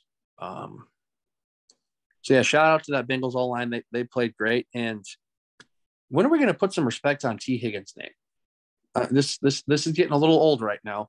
Yes, Jamar Chase is an alien, but man, T. Higgins is a stud, and he had a great game yesterday too. So I'm just gonna say my fantasy team's named after him, so I'm already on the bandwagon. You guys can hop on if you'd like. Hey, I was just shouting out everyone else, myself included. T. Higgins is a ball. Good old Tea Party. Good old Tea Party. We need to start putting some respect on him and Jamar as maybe the best 1-2 duo in the NFL. Definitely. When's his rookie deal up, Higgins? It's got to be coming up here soon. I want to say it's this year, actually. I want to say because he was the year before Burrow, wasn't he? Yeah, because I think he won won that title against Alabama. Yeah. So 19, 20, 21, 22. So, yeah, it'd be this offseason. Okay. So he's going to get paid by somebody. Ooh, man, if I'm Cincinnati, I'm doing everything I can to keep that young man. Mm-hmm. Yep. It's a lot of money on 2 receivers, though. I know, but, man, they proved me wrong. I know they lost to the Super Bowl last year, but they're just a dynamic duo. And that Cincinnati offense is so complete. But you got to pay Burrow, too. And I don't know if Sam Hubbard got his deal. I mean, I'm glad I'm not a cap guy in the NFL because it would keep you up. Well, and Mike Brown's known to spend a lot of money on players. So, I mean, I don't think there's a lot to worry about. That is true. I mean, he's like the Yankees version of owners in the NFL. Yeah. Just throws cash out to his players. Well, and there's a reason why they renamed the stadium this year is because I think we're kind of being facetious with Mike Brown here, but the fact that he's changing the name from his father's name to, I don't even know the name of it now, but was it like Paycor? It's something like that, but that's saying that's an investment, realizing like if we want to have sustained success, we're going to have to pay them, and that's part of it, is that naming rights. Those aren't cheap. Yep. But we'll go Cowboys 54. Oh, yeah, go ahead. Real quick, Dylan. Real quick. It's just, I think, kind of a funny story here because I think you guys will enjoy this. So let's recap to January 1, 2022. Okay? Little Grant football circle story this year that's going to come full circle. January 1, 2022, Iowa's playing their bowl game against the Kentucky Wildcats. They lose that game 20-17. Oh, shoot. Hey, they had a nice year, 10 wins, play Michigan in a Big Ten title game, win 3 trophies. You can't win. That's right. January 2nd, 2022, Cincinnati Bengals, Kansas City Chiefs. Chiefs have a 2-touchdown lead twice. They blow that, lose to the Bengals by 3 points. Later in January, Chiefs-Bengals. Chiefs are up 21-3. Mixon gets that touchdown before the half, the Eli Apple on Tyreek Hill. Bengals win the game in overtime, 27-24. All right. So Iowa's 0-1 against Kentucky. Cincinnati's 2-0 against the Chiefs. Sunday, Bengals, hard-fought win, 27-24. But then also, what's announced on Sunday? Iowa's bowl opponent for this year, the Music City Bowl, on December 31st, the last day of 2022. They're playing the Kentucky Wildcats. Without a quarterback. Without a quarterback. Maybe for both teams. We don't know if Will Levis is playing or not.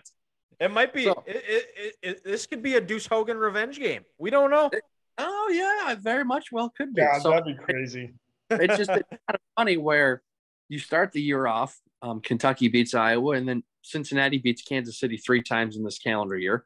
Then we could end this calendar year with Kentucky beating Iowa and going 2-0 against Iowa this year. So could be a fun little full circle football story come December 31st there. Southern Ohio and Kentucky own you. And they own. To top it off, Skyline Chili is better than Kansas City barbecue.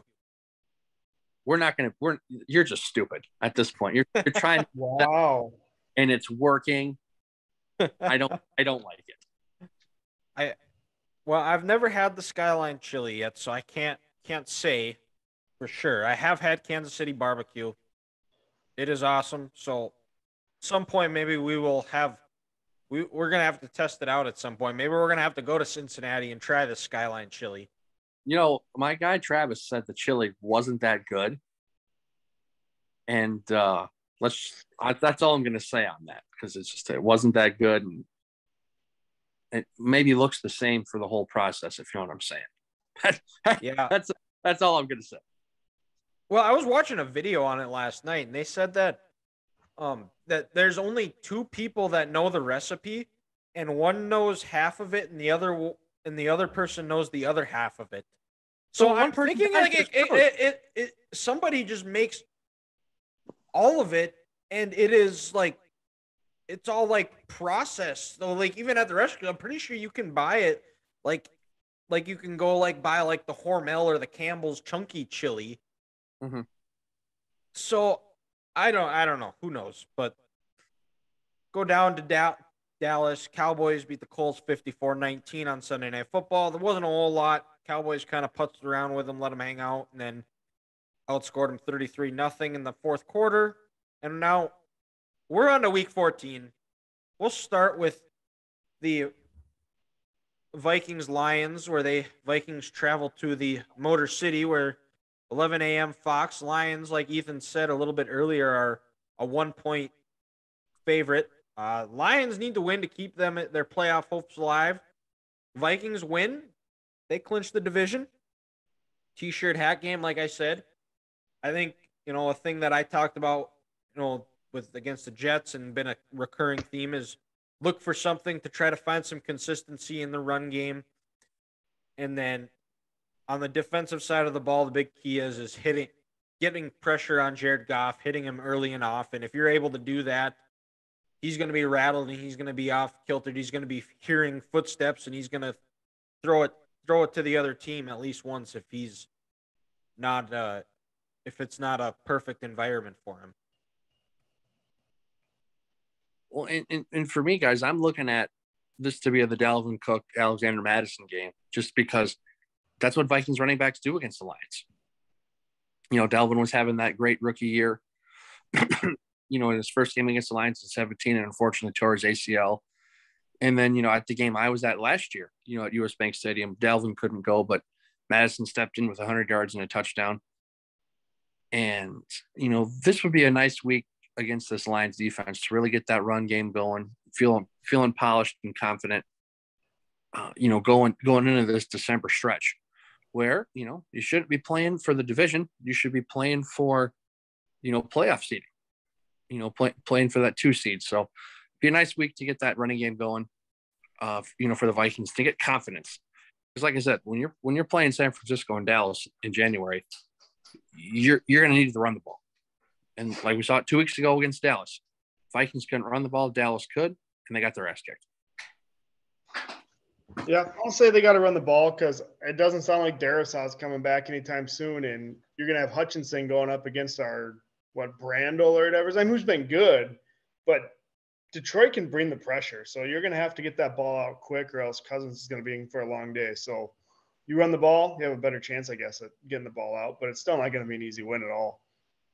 No, and in Detroit, there's a little bit more of some excitement and enthusiasm around Ford Field that you've heard a lot of people talk about how it's a little bit louder than what it has been in years past. It sounds like they're selling out. They're getting ready to break attendance records at Ford Field. So it's going to be a raucous environment. And a good way to kind of control that is finding ways to run the ball effectively and efficiently and sticking with it and being consistent with it. Take the crowd out of the game. Well, and to your point, Dylan, wasn't the Bills game the first sellout Ford Field's had in almost 3 years? It was something. I want to say it was something, or it was their largest attendance they've had in 3 years or something. Because I know something similar, something like that. Yeah. When the Eagles pulled up in week 1, I think they said it was 85% to 90% capacity. But that Bills game, it was a sellout and it was standing room only, which, like you said, Detroit hasn't had that in probably 5 years, 6 years. It could have been, yeah. Well, they were not good the last few years, but but yeah, we'll see. That's 11 o'clock. It'll be interesting to see how that line changes. I wouldn't be surprised, depending on the money that comes in. I wouldn't be shocked if the Vikings end up being a favorite by the time kickoff starts. But go over to another 11 o'clock game. Cowboys play the Texans at AT&T Stadium. Potentially, this could be Odell Beckham's debut if he decides to sign. I know he's at a Mavs game right now as we record this on a Monday. It's going to be released on the 8th of December. But for them, this Texans team is lifeless. They're on life support.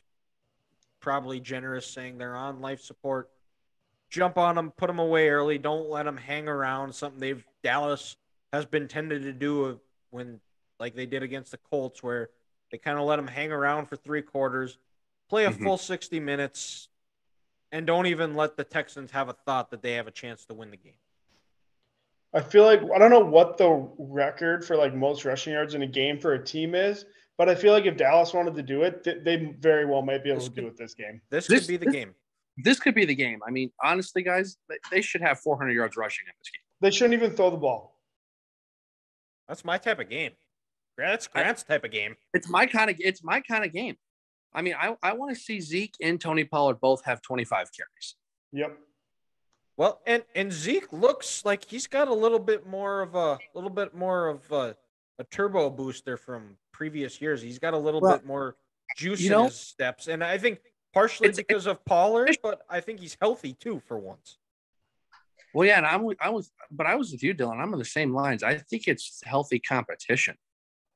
You know, Tony Pollard has come in, and now he's heard the noise that Zeke shouldn't be a starter.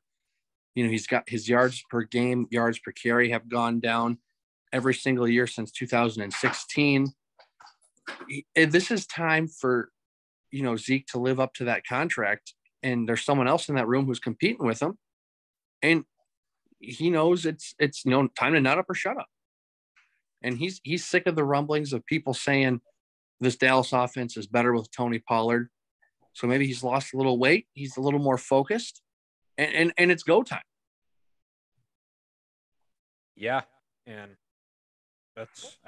hopefully they both stay healthy, and I like the direction this team is going. Hopefully they can clean up some of their mistakes and not have the boneheaded penalties that have been plaguing them through the past few important games. But win this one, and then they got the Jaguars, and then they have a big one against the Eagles.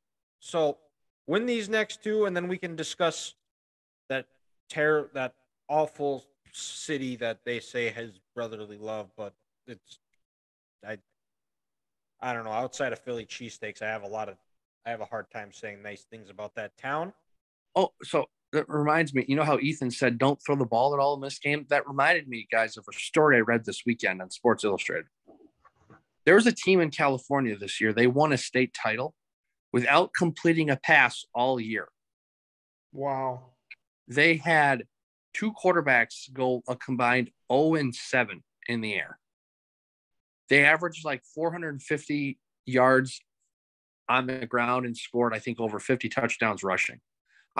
I couldn't believe it. I didn't know that was possible. Well, there's so a team demoralizing. There's a team we play that they don't throw the ball a whole lot either. Against when we played them, the one time they threw the ball was, or I guess technically 2, was a Hail Mary at the end of the first half, and then on a 2-point conversion. Other than that, and then the week before, they didn't throw the ball once. I mean, they also run an offense that was invented before football was invented, and I'm not joking about it. It is like the worst offense to prepare. It should be the simplest, but if it's coached right and they run it extremely well. It is tough to stop because it's very, very deceptive. It's, you know, if you got to be very disciplined, you can't chase. You got to stay in your lane, stay in your gaps, because that's where they'll burn you. Because it's just a big scrum. They don't have any splits at all on the offensive line. They're all just bundled together. I know exactly what you're talking about. And it should be outlawed, but and for junior high, it was nice because we got them the first game and they run the same stuff, but it's the first time doing it. It's weird, confusing, and they didn't really know what they were doing, and half the time we were tackling the quarterback before he could even hand it off. But yeah, there you go. But we'll go enough junior high and high school talk. We'll go back to the NFL, where the Chiefs play the Broncos in a game that when we started the year, it looked like this was going to be a fun game. They go That game is in Mile High. It is 2:05 on CBS. Chiefs are 9-point favorites, which hammer the shit out of that. And the Russell Wilson, I know Grant's just so sad about this, but do you know how many bathrooms Russell Wilson has in his house, Grant? His new Isn't house? 12? Correct. Do you know how many touchdowns he has? I want to say it's 10. 8. So I think there's 5 games left in the year. He needs to throw 1 touchdown per game to pass the amount of bathrooms he has in his house. He's not going to do it. Wow. He's not going to do it. Because, guys, let's not forget, December is when Russell Wilson always falls off the face of the earth. Because, he claims there's no time to sleep throughout the year. Well, after a while, he doesn't have any recovery, and it catches up to his body. I think he's sleeping during the game. I think that's the only explanation. He has to, or he's worried that his wife is going to leave him and go back to Future? Maybe go back to future. It might be in her future. Oh, I see what you did there. But, I mean, it's awful. And, guys, did you see the stat the other day about the Broncos? Like, if they scored 19 points in every single game this year, they'd be 11-2. It'd either be 11 or 10-2. 19 points. I mean, for the love of God, you pay your quarterback $245 million over 5 years. And he can't even muster up 19 points. I mean, it's awful. It's embarrassing. Brutal. I mean, Broncos country, let's ride. Yeah, ride this organization right off a cliff. Or I think what this could be a fun game. What is the ride that the Broncos country is riding right now? I'll go first. I think it's a Geo Metro. No, dude, I think they took the trolley up to Pikes Peak and they got in a car and they just drove off the top of the mountain. I think they're just in free fall. Or it's like the first truck I had, a 1986 S10 with no brakes, no seatbelt, no airbags. Half the time when you park it, it would go and park and it would still roll backwards. I was thinking like a ski lift and the cable breaks and they all just crash to the ground. Well, we are in the ski country, so that's a fair. I like that. I like that. That is a good one too. That fits. I mean, it's awful. And I understand this Broncos defense is playing well for the most part this year, but you got to wonder if there's going to be a time when they just break. Like I think it already happened, like it did against Carolina, where that D tackle was screaming at Russell. But true. I mean, Russell doesn't help himself. It sounds like he'll walk up and down the sideline saying it's Russell Wilson time. Russell Wilson time, but I don't know. That's the dumbest thing I've ever heard in my life. Well, can't rule it out with him. He's such a fake tough guy, though. It's unbelievable. But and then also what shows is how crazy is how bad and how pear-shaped this season has gone for the Broncos. This game, guys, was originally on Sunday Night Football. They flexed out Patrick Mahomes, Travis Kelce, in this Chiefs offense to a 3:05 game on CBS because that's how bad this Broncos team is, and that's how much people in this country don't want to watch them play football. Are you kidding me? That just doesn't make any sense.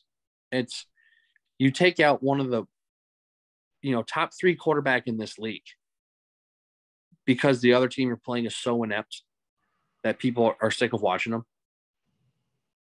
Yeah, it's crazy. It's just absolutely crazy, and hopefully, on Sunday this can be what the 16th straight win against the Broncos, 14th or 16th. Because you got to go all the way back to that fatal Thursday night in 2015 on the last time the Chiefs lost to the Broncos. What a fun memory. The last time. So you're saying the last time the Broncos beat the Chiefs, we were all living together. That is correct. Yep, we were all living together. That's Thursday night in September. Good old apartment 309. Yeah. But yeah, if the Chiefs lose, Andy Reid should be fired. Pat Mahomes should not be allowed to play quarterback again. Well, and Spags should be fired. the egg should be fired. That's the big one. Is that I would just disband the organization if this Chiefs team loses to the Broncos. Yeah, and this is the big one. This is the week that this Chiefs defense should be able to really kind of hopefully get things going, feel confident with themselves. Got a dog yelling at me. Get the pass rush going and shut this Broncos defense, this Broncos offense down. Because then, then they can get some confidence going for the rest of the year. So, hopefully the Chiefs defense brings it this week. Yes, and that wraps up the sports talk. So, Ethan, welcome back. How was the Vikings Patriots game on Thanksgiving? That was phenomenal. Was that your first game at US Bank? Yeah, for Vikings, correct. Okay. For Joe played there in the state championship like 4 years ago, so I was there for that. No, being on the field was insane, seeing those guys up close. So I tell him, Grant, Ramondre Stevenson, like he looks like a freaking linebacker. Like the dude is absolutely freaking huge. Like 6'2", 6'3", God knows how much he weighs. Like how you tackle that man, I honestly don't know. Yeah. But so huge shout out to Mr. Logan Peterson. Got me and my brother down there. Brother's a big Patriots fan, so honestly, I think that made his whole life being up that close. Stood next to his favorite player, gave him knucks. So yeah, that was. And you said he was wearing Matthew Judon's jersey too. He was. Yep. And Judon walked by, gave him knucks. I could have spit on Robert Kraft, but I didn't want to go to jail, so I refused. Good idea. I thought about asking if he had any Asian women in the back, but I didn't. I was going to ask you if you got a massage before this. Yeah, I should have, but he had a nice blue blazer on that's probably worth more than my life, so I figured I probably shouldn't. Oh, that's a $10,000 suit for sure. Oh, easy. Yeah, easy. Easily. He's short as shit, though. Yeah, I'm a short man, and he made me look tall. Isn't he like only 5'2" or like 5'? He's not big. Yeah, he's borderline midget. Oh, wow. Yeah. Well, so Nick Saban's only like 5'6". Hey, come on now, easy.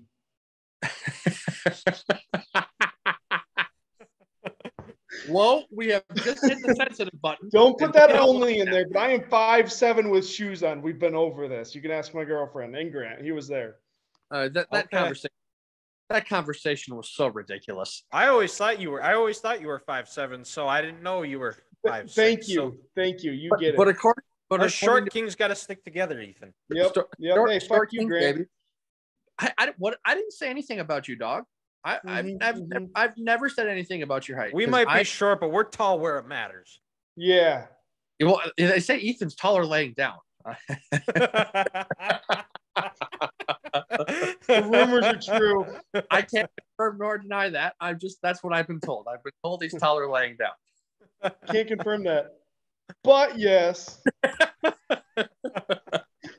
No, but yeah, it was fun. It was a good. Did you get Belichick to acknowledge you? We never saw him on the field, actually. Oh, gotcha. No, he must have came. We had to go up 30 minutes before they kicked us out. So I'm guessing he came out after that.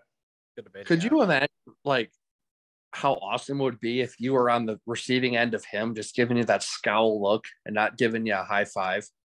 It's a bad water. I would have hoped there would have been a photographer there to capture it, and that would be hanging up right next to my Jordan poster. I feel like it'd have to be similar to when Tom Izzo stared through my soul at Carver Hawkeye Arena. Also a short king. Yeah. Yes. Man, scary. Shout out to the short kings out there. Yep. Yeah. We're basically Nick Saban and Tom Izzo, so I don't know what that makes you, Grant, but you're just there. Just a guy that likes dogs and peanut butter. I don't know, Brett Bielema. I don't know. He's a tall, fat guy.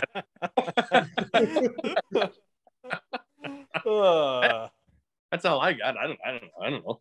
Yeah. Well, Ethan, we'll kick it over to you because you got curveball of the week. All right. So we all are on our phones probably way more than we want to admit. Let's be Respect. real. We live on those things. What is the one app on your phone you could not delete if your life depended on it? Oh, that's a good one. Well, I guess I'm gonna pull up my phone and try to figure that one out.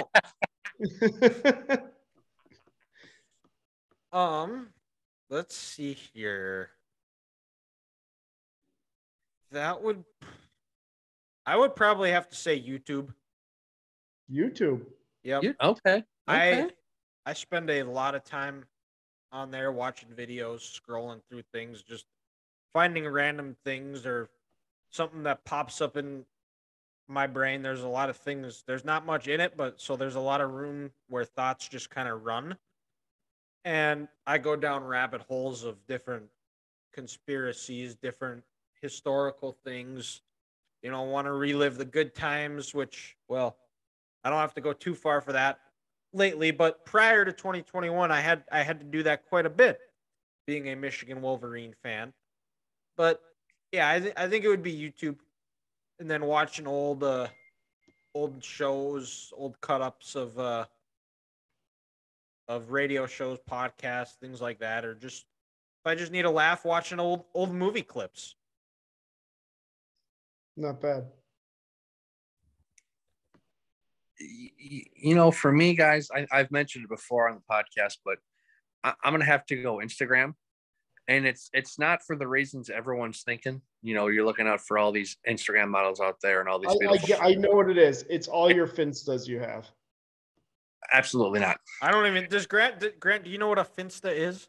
I have no idea what the fuck that is.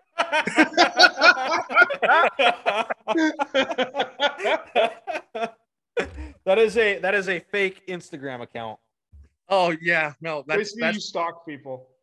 That's not me. But again, like I said, guys, it's the reels, it's the videos we share on Instagram with each other.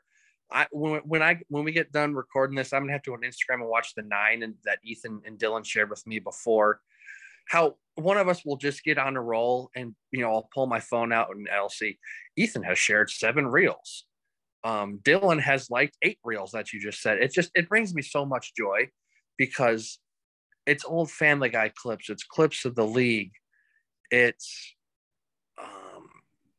golf videos, workout trends, things that are very offensive to anyone and everything in society. I mean, we're not leaving anyone alone. We're making fun of everybody in all these videos we see.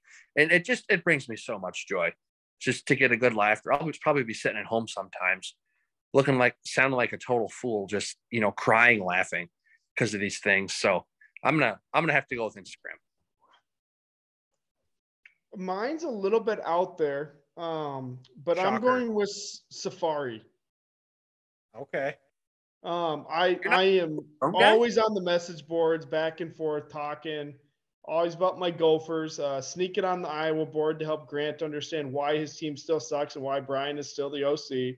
Fuck off. Why they're not going to get the Alabama recruit that everyone thought they were, the transfer that everyone thought they were going to get. Yeah, I don't know. I just always love going on there, reading that stuff, interacting with the fans. An honorable mention for me would probably be the podcast app, because I listen to when you spend a lot of your days driving around, you need stuff to listen to, and with similar to you find some good stuff on the Instagram reels, the different things. Like today or the other day, I was listening to Jared Allen on Bussin' with the Boys.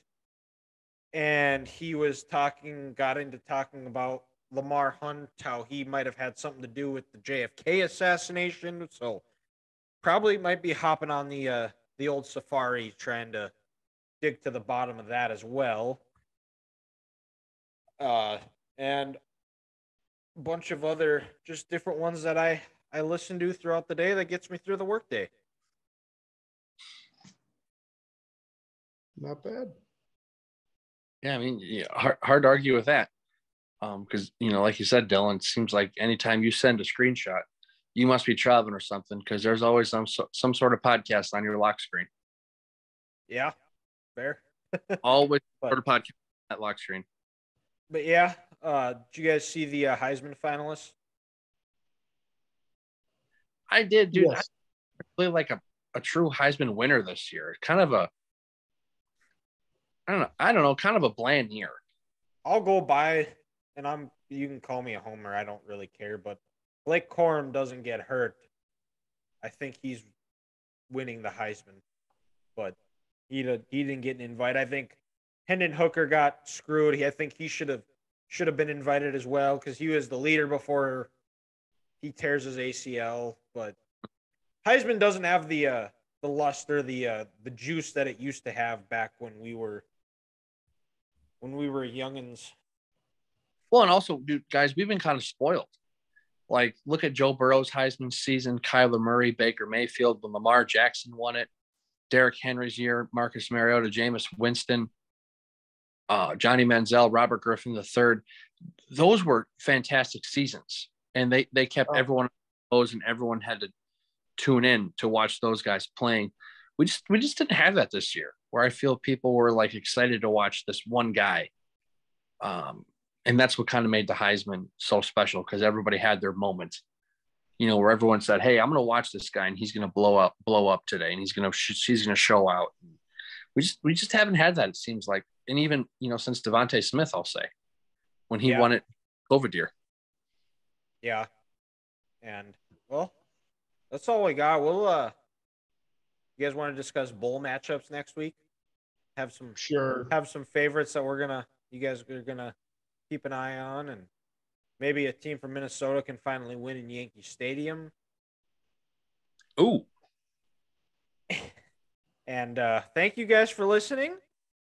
Check us out on all of our social media platforms: Facebook, Instagram, TikTok, Twitter. Be posting all the different sorts of content there. Check out our YouTube channel. You'll see the full video version. We'll be posting the segments of the show Friday morning.